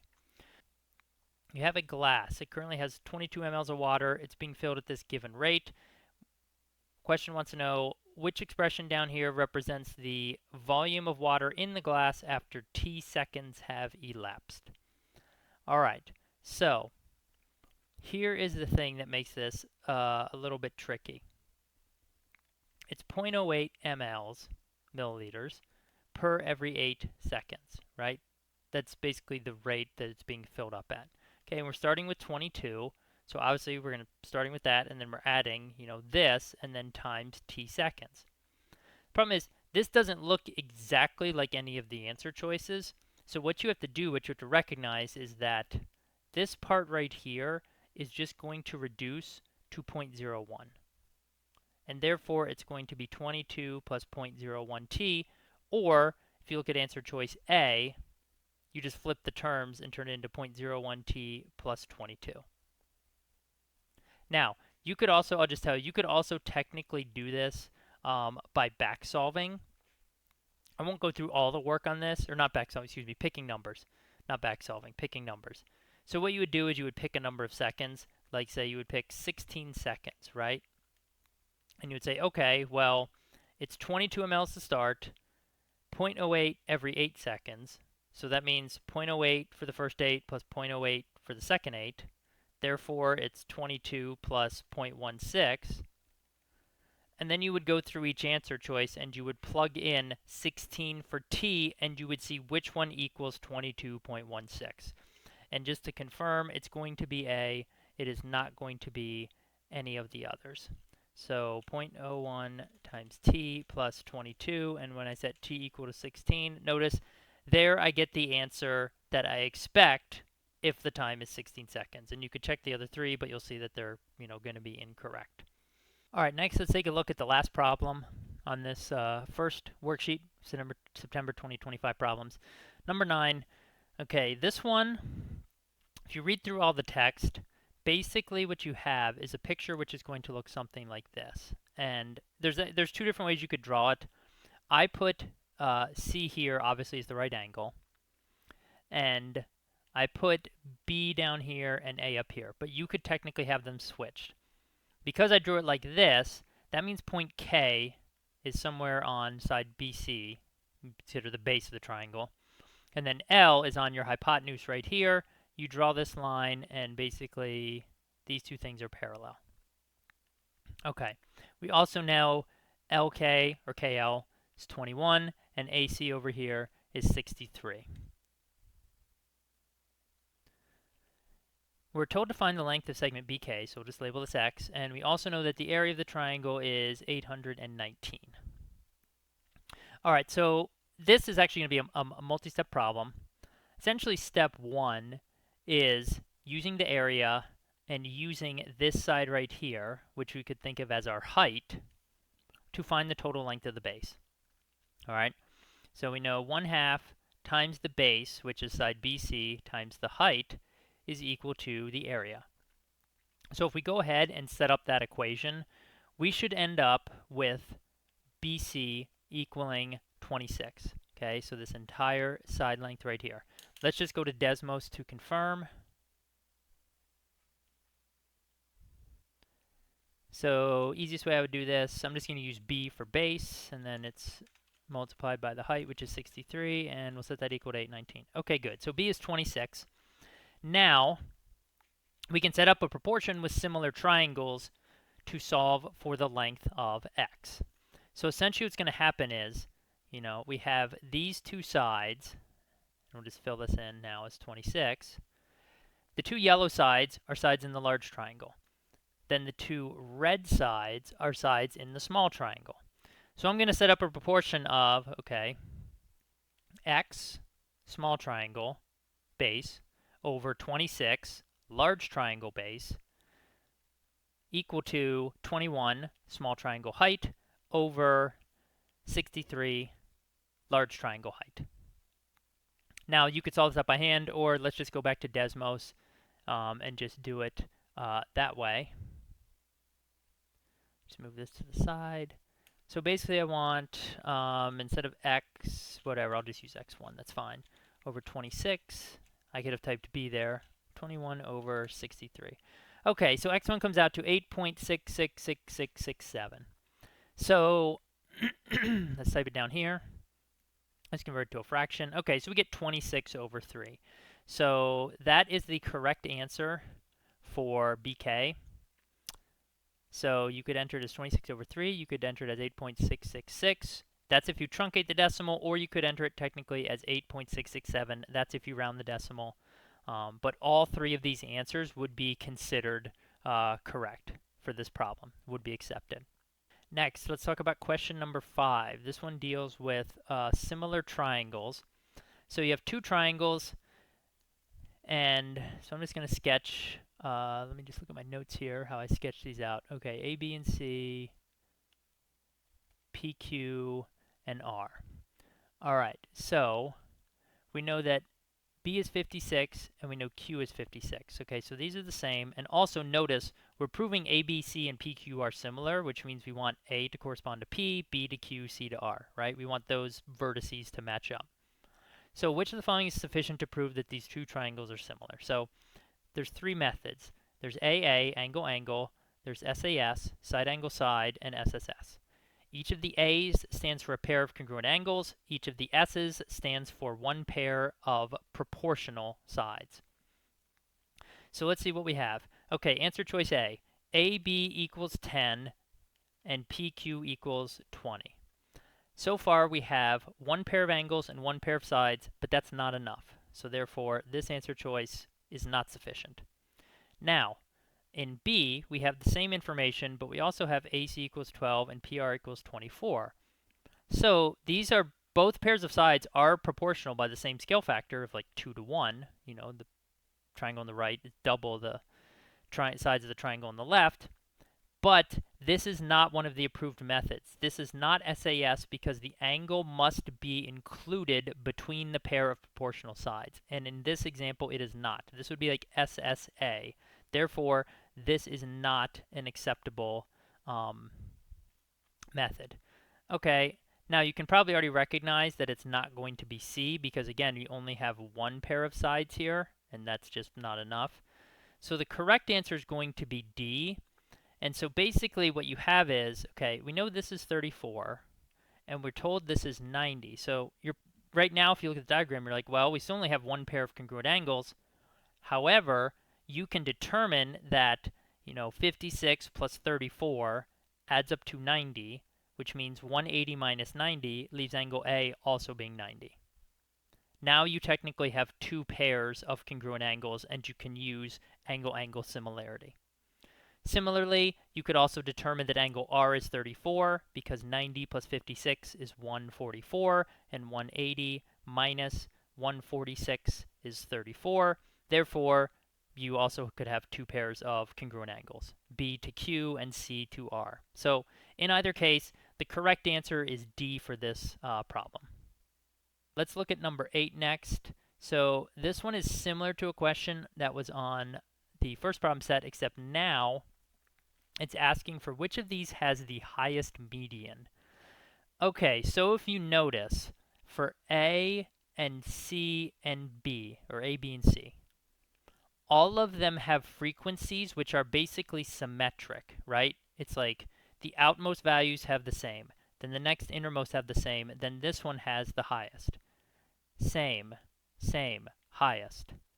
Same, same, highest. Because of that symmetry, that means the median value will be the middle value for each of these. I mean, you could add up how many total items there are and you could count it out, but it's always going to work out that way. Because if you did it on a dot plot, right, where it's like 2, 4, 6, 4, 2, for example, for A, the median value, if you start counting from either end, by the way, this should have 2, not 3, like 2 cancel out with 2, and then 1, 2, 3, 4 cancels out with 4, and then you're left with just all these in the middle. So the point is, median for A, B, and C are all going to be 8. Therefore, the correct answer for this one is going to be letter D. And the reason is because notice this is not symmetric, but this is actually kind of shifted to where the highest value is to the right. See where it's up, there's more values up here at 9 and 10 than there are, compared to like 6 and 7. Like in every other one, the 6 and 7 frequency matches the 9 and 10 frequency, but not in this one. So just to confirm that, just to show you, we have, let's see, 6 plus 6 is 12, 12 plus 8, 20. There are 30 total values here, right? So 30 divided by 2 is 15. That means the median value is going to be the average of the 15th and 16th values if you wrote them all out. So you would add those two together and then divide by 2. So let's count up down the chart. 2 plus 4 is 6. 6 plus 6 is 12. We didn't get the 15 or 16 yet. Okay, now 12 plus 8 is 20. That means the 15th and 16th values, 15th, 16th values are both 9. So the average of 9 plus 9 divided by 2, well, that's just 9. So the median for this one will be 9, whereas all the others have a median of 8. So the first question here is asking you to identify what type of function is described in the text. Now, you see 64%, and you might automatically think, oh, it's going to be exponential because of the percentage. However, that is actually not the case. So what's going on here is, if you go ahead and translate this, you have the function, say s of t, and then it is 64% of t less than t. So that means we're basically subtracting the 64% of t from t.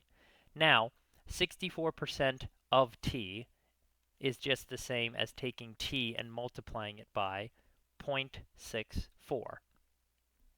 So now you really have t minus 0.64t. Well, that just simplifies to 0.36t.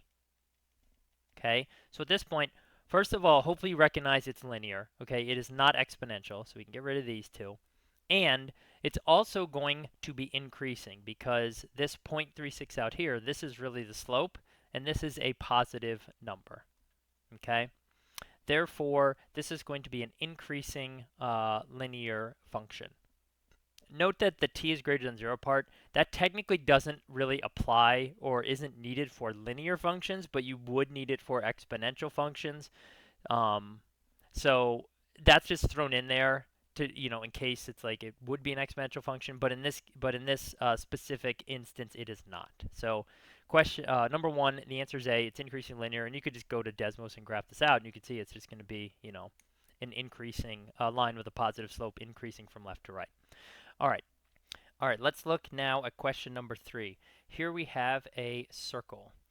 And on this circle, we've got some points, and then specifically we'll have some arcs. So now we need to put the points on the circle such that when we draw out the angle, we have a 152.6 degree angle, which is going to be a pretty large obtuse angle.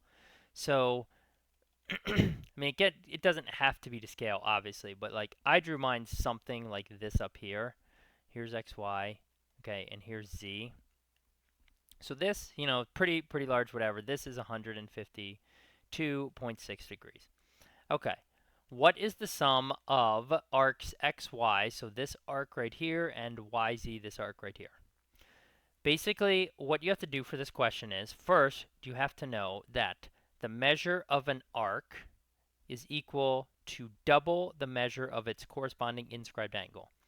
That means the measure of arc xz, so right here all the way around in orange, from here to here, okay? So the measure of arc xz is going to equal 2 times 152.6.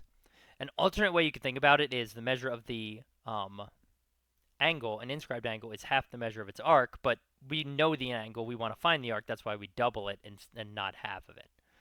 Okay. So if you go ahead and do this, you should get 305.2 degrees. So that's the total measure of this orange arc. Therefore, the measure of these two other ones together is just going to be 360 minus that, or 360 minus 305.2. So that's just going to be 54.8. That's your answer you would fill in. There's no other work that you have to do for this. Problem number 9. Here we have a problem where you're given a histogram for basically some number of points scored by a player during, whatever, 25 different basketball games. Okay. You're given the mean value of this data set here. Then you're told that you form a new data set or a different one by removing one single value from this. So you remove a single value of 17, and they want to know which of the following must change from B compared to A. All right, so a couple things. The mean of data set A is 16.72. All right, that's given to you. If you take away a value of 17 from data set A, the mean, by definition, will change. The only way that the mean would not change is if the value you were taking away was equal to the mean itself.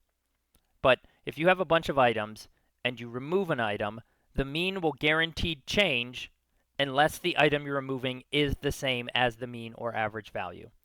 So for starters, the mean of B will be different than the mean of A, i.e. it will change. So we know the answers could possibly be this, not this, and it's technically not going to be this either.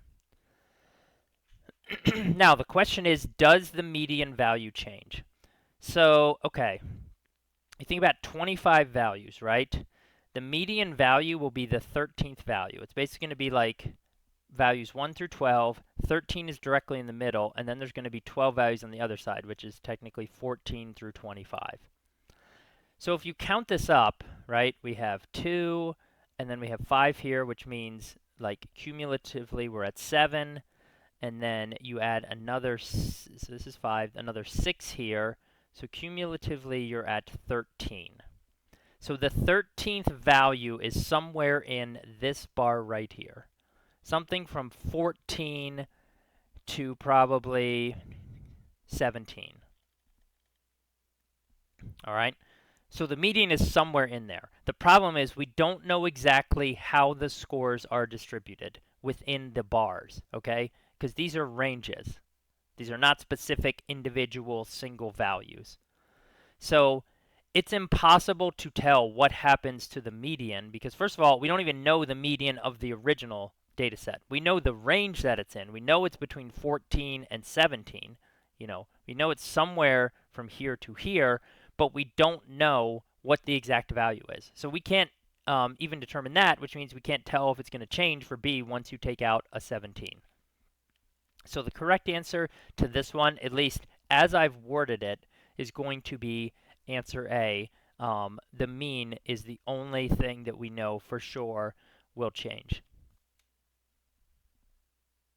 All right, let's look at the last question. This is problem number 10. This lovely diagram came to us from a person who recreated it and posted it on Reddit.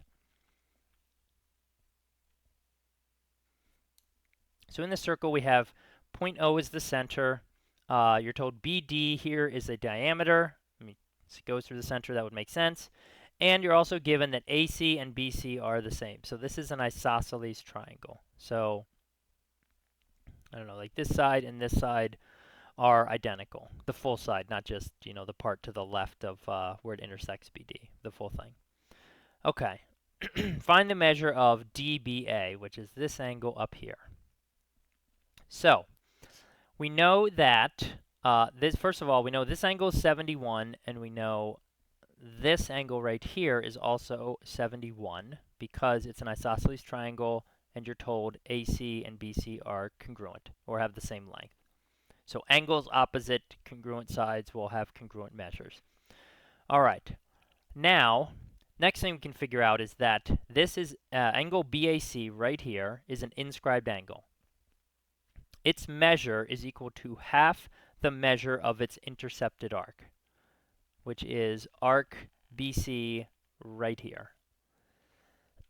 Another way to think about that is that the measure of arc BC is equal to double the measure of angle BAC, which is 71 degrees. So 2 times 71 is just equal to 142. So this arc has a measure of 142 degrees around the circle. Now, because BD is a diameter, that means that, you know, from B all the way down to D, that entire arc is 180 degrees. Okay, so from here all the way up to here, 180 degrees. Therefore, DC, which just pick a different color. Right here, this arc will just have a measure equal to 180 minus 142. So that's going to be 38 degrees. So this is going to be 38. Therefore, angle DBC, which is another inscribed angle, is equal to half the measure of its corresponding arc, which is 38. So, and let's pick a different color, this angle right here, just the orange part, is going to be equal to half of 38, which is 19. Now, a lot of people on this question reported that their answer was 19. So that would seem to indicate that they wanted you to find the measure of angle DBC. But someone else in the comments said you were asked to find the measure of DBA. So I'm solving it as if you're finding the measure of angle DBA. But if you really were finding DBC, then you would be done. The answer would be 19. Okay. Now for DBA, there's one more step. You technically just have to do 71, measure of angle B, the whole thing, minus 19, the DBC, the small orange part. So 71 minus 19, that would give you 52 degrees. Okay, just for the blue part right here, 52. Now, we are still in October 2025. We are on worksheet number 2. Let's make sure I get the whole thing on the screen here. Problem number 10. This diagram, I just want to show a couple alternate methods you could use by adding some additional lines to the picture in order to figure out the measure of angle. Which one are you looking at? It's DBA. This angle up here, actually, this angle right here. This is what we are finding the measure of. Okay. So, first approach. If you draw this line here, okay, then if you notice, angle BDC, this angle right here intersects this arc, okay? The measure of this arc is going to be twice the measure of its corresponding inscribed angle, which is the 71. So this is 71 times 2, or 142 degrees. That means that this angle down here will be half the measure of that arc, or in other words, this angle down here is 71 degrees. Another way to think of that is you have two inscribed angles intercept the same arc, therefore the angles are congruent. All right, so now that you know that this angle is 71 degrees, and you know that this angle is 142 degrees, let me just look at my notes here. BCD, okay. You also know that this angle is 90 because this angle here, this inscribed angle, basically intercepts a semicircle. Because BD is a diameter, which means this whole thing is 180. Therefore, this is 90. So you've got now 180 minus 90 plus 71. The third angle of this triangle is 19. And we know since AC and BC are congruent, this angle is 71, this whole angle is 71, therefore DBA is equal to 71 minus this 19, and it will be 52. All right, so that is one way to get it. The second way to get this, and let me just clear basically the entire picture as if we're starting from scratch. Okay, the second approach, if you draw this line here, which is a radius, this angle is 71 degrees. We already said that this arc is double that, so it's 142. That means, just make sure here, yes, should be OC. This angle right here is 142 degrees. So now, this angle COD right here, which is adjacent to 142 because they form a straight line, this is going to be 38 degrees. This is a central angle, which means it will correspond to this arc over here, which is 38 degrees, and therefore you will take half of this arc to find the measure of its inscribed angle, which is 19, and then again this whole thing is 71 because AC and BC are congruent, and 71 minus 19 is equal to 52. So this is an alternate way that you could go ahead and figure out the value of dBA as well. Question number 4. So here you have the polygon that has 30 total sides. There are n sides of 6 centimeters, 12 sides of 2 centimeters, 4 times as many sides with 5 centimeters as there are with 6, which shows the number of sides. Okay, so we're just adding up the sides here. So we've basically got n that are 6 centimeters. We've got 12, which are 2 centimeters, and we have 5 centimeter sides, but there are 4 times as many as there are with 6. So that means there are 4 times n. So we just add these up, n plus 4n, 5n, plus 12. That equals 30. That's the answer. Letter B is correct. Pretty much the only way to solve this problem. Note that for D, okay, this right here, these are not the number of sides. This is technically the perimeter of the polygon, okay? But it's not asking for what the expression for the perimeter, and it doesn't give you the perimeter. It's only asking for total sides. So this expression in D is technically, again, this is if you were to calculate the perimeter of the polygon. Okay, so the first question here is the resistor question that a lot of people were mentioning and talking about after the exam. So you have this equation. It's about these two resistors that are set up in series. If you're taking physics, probably familiar with that. If you have not taken physics, then don't worry about that. It doesn't have anything at all to do with the problem.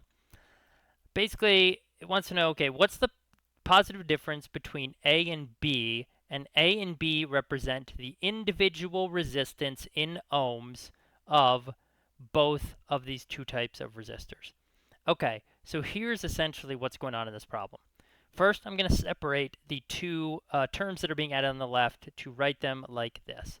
X times 1/5 and Y times 1/9.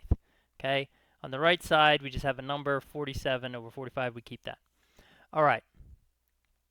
This over here on the right side is ohms. That's the unit that you use to measure resistance. All right, so that means that these entire expressions here, this has to be a number of ohms. This right here has to be a number of ohms as well. Okay, X is the number of resistors. So the unit on it would be just, resistors. How many you have? 5 resistors, 10 resistors, whatever it is. Same thing with Y, okay? The unit on it is resistors. Now, you're multiplying that by some number, 1/5 in the X case, 1/9 in the Y case, and that value is basically going to have units of ohms per resistor. And the reason is because when you multiply these two things together, the resistors will cancel out and you're just left with ohms. And that's what you want. You want this whole entire expression to be ohms. You want this whole entire expression to be ohms. Ohms plus ohms equals ohms. Therefore, A, which represents the resistance of an individual resistor, which would have a unit value or a unit of ohms per resistor. And similarly, B would have a unit of ohms per resistor. Those are going to be represented by these fractions right here in the problem. So in other words, the 1/5 is equal to A. The 1/9 is equal to B. So the positive difference between them is 1/5 minus 1/9. Now you could just go and do this in Desmos, or you can get a common denominator of 45. It's going to be 9 over 45 minus 5 over 45, and that equals 4 over 45. Correct answer for this one is letter D. Okay, so that's basically how you work this problem out. All right, let's look next at problem number 5. So on this one, you are told that in a circle, the measure of an arc is 60 degrees, and you're also told, so like if you want to sketch out a little bit, a picture right here, here's A, here's B. Okay, the measure of this arc right here, 60 degrees. You're also told the length of the arc is 3 pi centimeters. What is the radius of the circle? Okay, So there's two ways you could do this. The first way, which is the way I did it, is I said, okay, 60 out of 360 degrees, right? That fraction of the circle, 60 out of 360, basically it's going to be 1/6 of the circle. If you multiply that by the circumference, that gives you the portion of the circumference, or the length of the arc, that corresponds to this 60-degree, angle here. Measure of an arc equal to the measure of its central angle. So you go ahead and you basically, okay, first of all, the zeros cancel out here. This becomes 1/6. And so what you end up finding is, okay, the circumference of the circle is equal to 18 pi. We just multiply by 6 by 6. And then you could say, well, circumference is 2 pi r, so you divide by 2 pi, and the radius equals 9. Okay? So that's the first approach. That's basically the way that I first initially thought, how to do it. Now, a second approach you could use, and this is something that you generally don't learn until pre-calculus, but if you have learned it and are familiar with it, this is fine, is basically the equation S equals r theta. So in this equation, r, of course, stands for our radius. Theta is the angle measure, which is the same as the arc measure, but it's in radians, not degrees. And S is equal to the arc length, which we are given here, 3 pi. So you would plug in 3 pi, r we're solving for. Now what you would have to do is you have to convert 60 degrees to radians. Okay? So if you have that memorized, say because you learned the unit circle, it's pi over 3. If you don't have it memorized, you take 60, you multiply it by pi over 180, and then 60 over 180, or 6 over 18, reduces to 1 over 3. Therefore, you plug in pi over 3. So now you could just go ahead and solve this for r. Again, you could go to Desmos, you could just type this in, but I'm just going to do it by hand. Multiply by 3, so you get 9 pi equals r pi, and the pi's just divide out and cancel, so r equals 9. Same answer. Alternate approach, use whichever one you are most familiar with, or whichever one you think is faster. All right, let's look next at question number 8. So on this one, you have a table. It's got some percentages for various age groups. And it basically wants to know, this is a conditional probability problem. Okay, you choose someone at random. What's the probability that the person is greater than 60 given that the person is at least 18 years old? So all we're doing here is we're basically saying, okay, probability greater than 60, probability greater than or equal to 18. So probability greater than 60, well, that's 0.27 or 27%. Probability greater than or equal to 18. That's the sum of these three groups right here. Okay, that's basically like all the groups except the under 18. So you add these up, 27 and 23 is 50, but 75. So the answer to this is just 27 divided by 7, or 0.27 divided by 0.75. It's just 36%. Here I had the instructions to write the answer as a percentage but not include the percent sign, so you would just type in 36. If they wanted as a decimal, it would obviously be 0.36, but typically with these problems they put it as you would put it as 36, the actual percentage value. At the next problem. So this is basically a sample size margin of error problem. Let me just also clean up some of this stuff so it's not distracting. All right, there's a wall of text here. The concept or the idea that you want to understand or want to memorize is that that there's an inverse relationship between sample size and margin of error. Meaning, as the sample size goes up, which is what's happening here, 30 is going up to 60, the margin of error will go down. So the margin of error will go down from 0.12 to some value less than that. Therefore, the correct answer for this one is A. And that's it. And the opposite also works too. If the sample size went down, if you selected fewer finches, then the margin of error would go up. Okay, so essentially the thing to remember is that margin of error and sample size, when you're talking about a survey, have an inverse relationship. One goes up, the other goes down. One goes down, the other goes up. Let's go to the next one now. Number 6. bottom of the page, this problem deals with proportions, ratios. So you're told the ratio of cats to dogs is x to y. So we got cats on top, dogs on the bottom. All right, if there are 560 dogs, so 560 dogs in the house, which expression represents the number of cats? So let's just call this C for cats. So the quick, short, easy way to do this is just to notice, if you rearrange this, just multiply by 560 on both sides. The number of cats is equal to x 560, or we would just put this in front, 560x over y. Correct answer is letter C. Now, you could also use the strategy of picking numbers if it's too difficult for you to visualize or whatever with just all the letters everywhere in the variables. Let's do some picking numbers, okay? So let's say the ratio of cats to dogs is 1 to 2, okay? There are 560 dogs in the house. How many cats would there be? Well, basically, it would be half of 560. And if you don't know that, you can just, go to Desmos and figure it out. They're going to be 280. So therefore, notice, x is 1, y is 2 in my example. And now you would go to the answer choices and you would type in each answer choice looking for 280.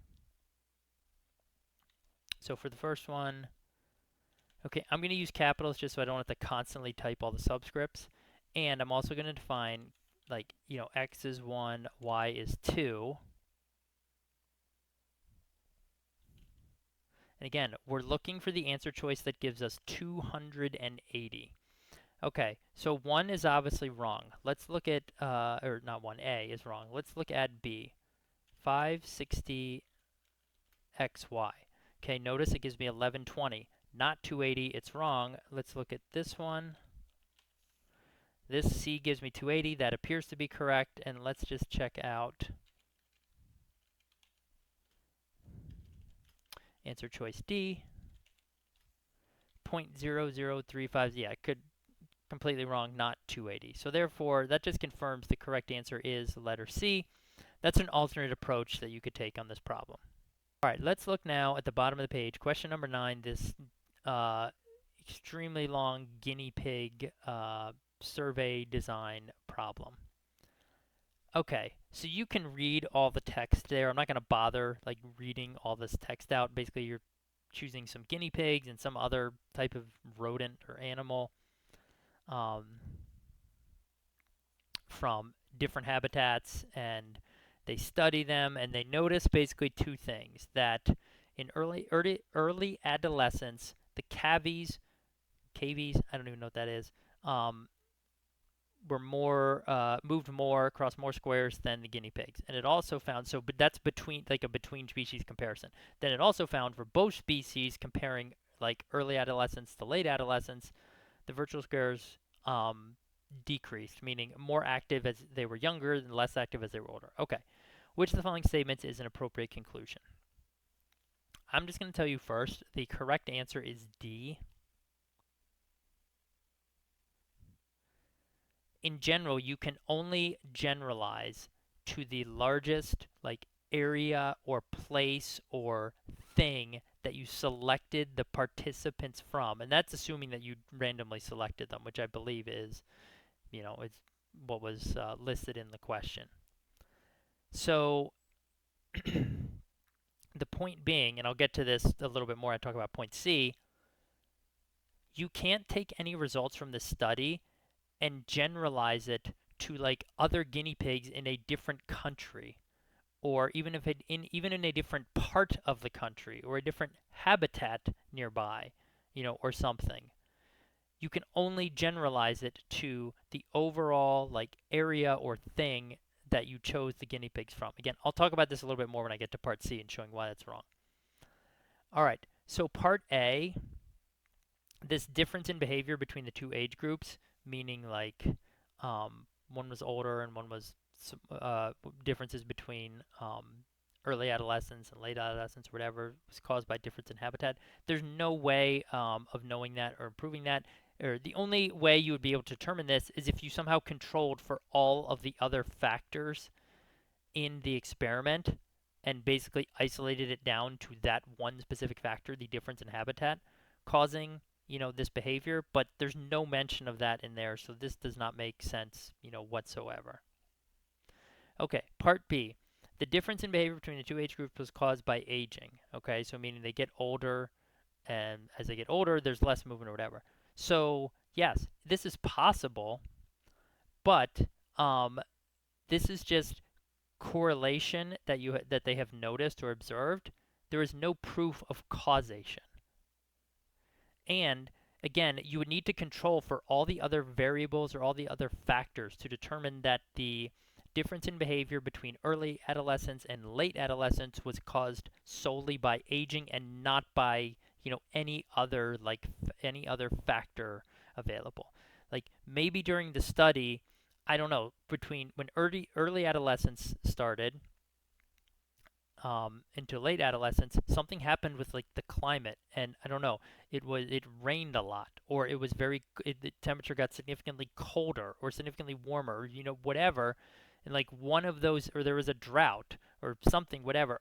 Any of those things could have impacted the amount of movement um, between early adolescence and late adolescence. Okay, and that's not mentioned anywhere in the description or anything, so therefore B is not an appropriate conclusion. Okay, let's talk about answer choice C. So this is what I was mentioning earlier. Basically, excuse me. The difference. This is now comparing the difference between the different animals only in early adolescence. Like in other words, one crossed more squares in early adolescence, the cavies did, than the guinea pigs. Okay, and C is saying that this can be generalized to all guinea pigs and all cavies.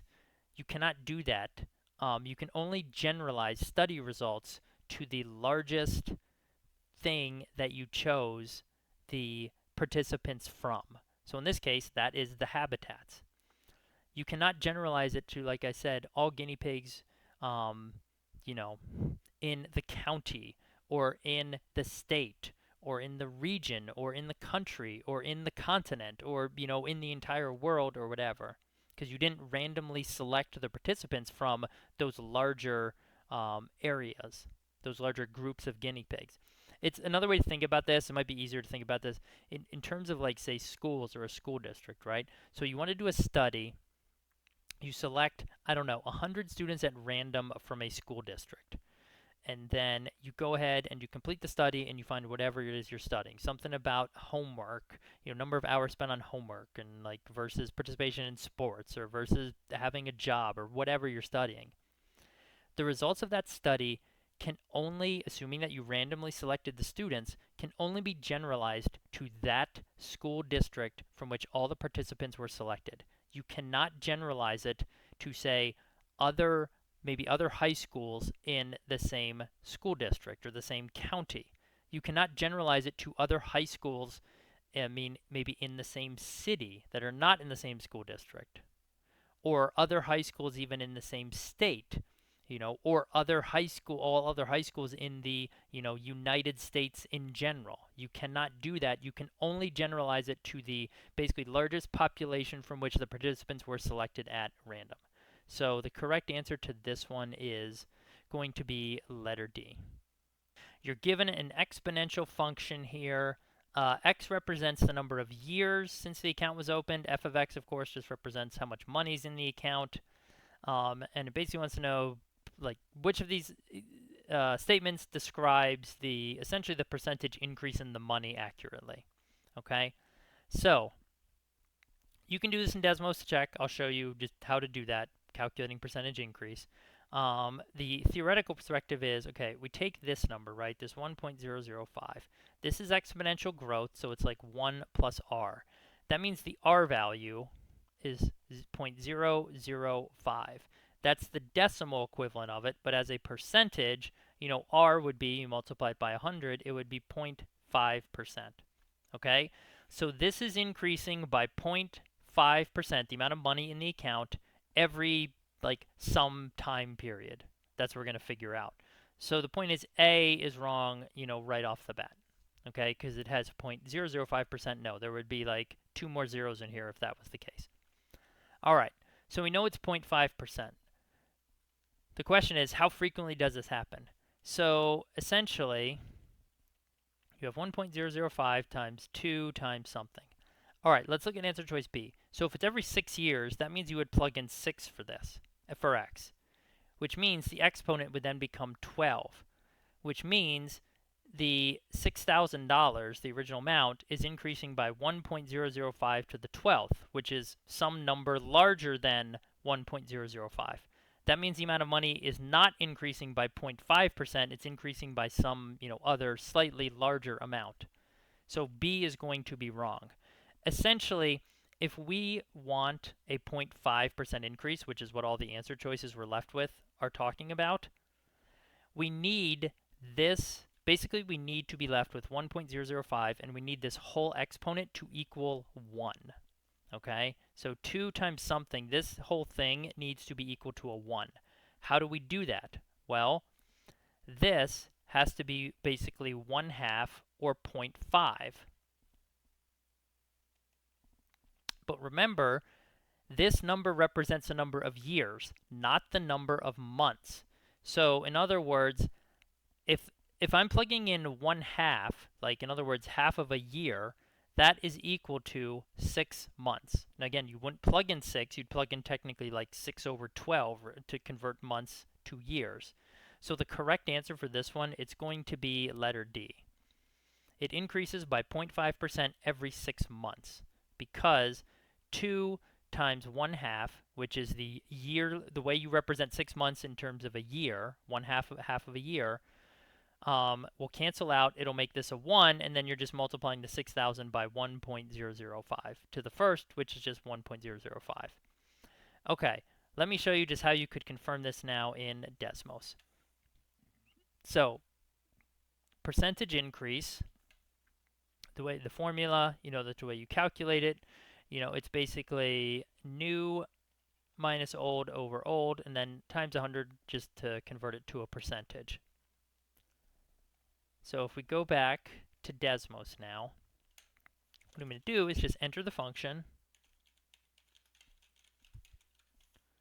Okay, and now I'm going to find, so for the first one,